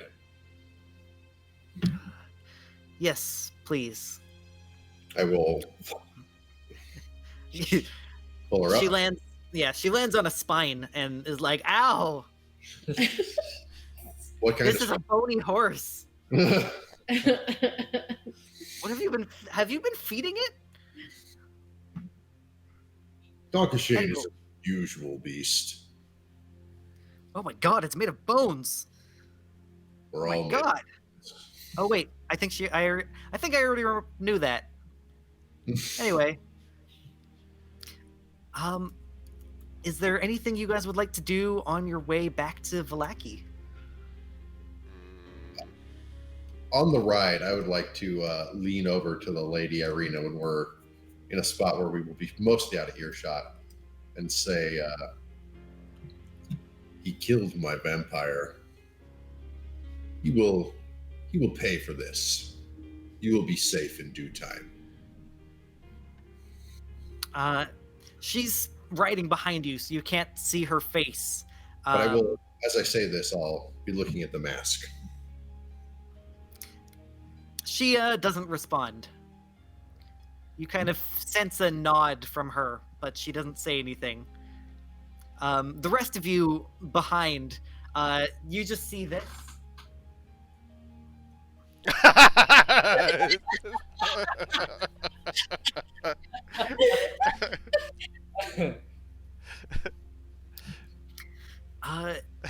You trek through the valley. It is as clear as it's ever been. You get to the gates of Vallaki. The guards are still there. They open the gates at you and... Hello, Duke Reven. Glad to see you back. Glad to Believe be back. the Markov. The Fabio hair. Yeah. I'll do the prestidigitation to have the gleaming smile and wink at him. What conditioner do you use? Oh, it's natural. Oh, well, please don't go by my wife. Anyway, the Markovs, they were asking about for you. Might want to go check in at the inn, see if they're worried about you. Thank you. Okay, yeah, we'll go see the Mardikovs. Yeah, you guys ride from the gates back to the inn, and I believe this is a good break point for the night. Yep. He killed my vampire. You guys survived Castle Ravenloft. It was a little touch and go in a couple of places, but yes. This I didn't attack not- a single thing. That's true. That's a very I mean, that's better than Fitter's party did. And Did I have time to identify that amulet on my way back? yes, the amulet is strange. It's magical, but it doesn't seem to be like a magical item. It's not something you can attune to. It seems to be a receptacle is not the right word, but like a focus for scrying, as in it is a scry. It scries on you. Scry me. It's watching you. Whatever is on it is watching you. I always feel like somebody's watching Babu.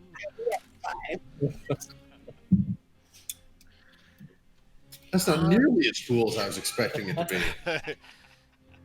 Yeah, I was kind of surprised. But it's the eyeball. Now that you're closer, you can recognize it a bit more.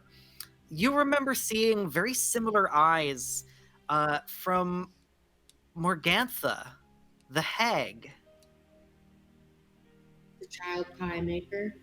the child pie maker, indeed. Yeah. I believe someone in the Reddit is calling them baby pies because they're tiny. They're baby size. Yeah, that's exactly the reason they're called baby pies. And not filled with babies at all. Absolutely not filled with children. Yes, they are. No. So Very much Yes. full of children. Yes. No. So our adventurers, the Virtuous Vanguard. Vanguard. Man, why did I not remember that? The Virtuous Vanguard has survived to live another day. Huzzah. They have slain one of, well, they saw one of the vampire brides of Strahd be slain in front of them, and unfortunately did not find an ally in their fight against tyranny. But they survived, and they found a really dope, like, guitar. hmm So They were that's dope. cool. Can totally shred some tunes now. I don't know. I'm sure it says it somewhere, but it is definitely something you can use as a bard Bardic instrument. Focus. Yeah. Bard. All And right. with that, I think we'll head out. Yeah, remember to do some eyeball in the next session. Thanks for watching, everybody on the stream. Consider giving us a follow, a subscription if you liked what you saw. If you didn't like what you saw, we'll get into more shenanigans next week. So, Yeah. We will we'll be working on, we just got subscriptions, so we'll be working on getting like cool emotes and yeah. other fun things for subscribers. Things and stuff. And until then, drive safe. Cool guys. I don't Bye. want to drive safe.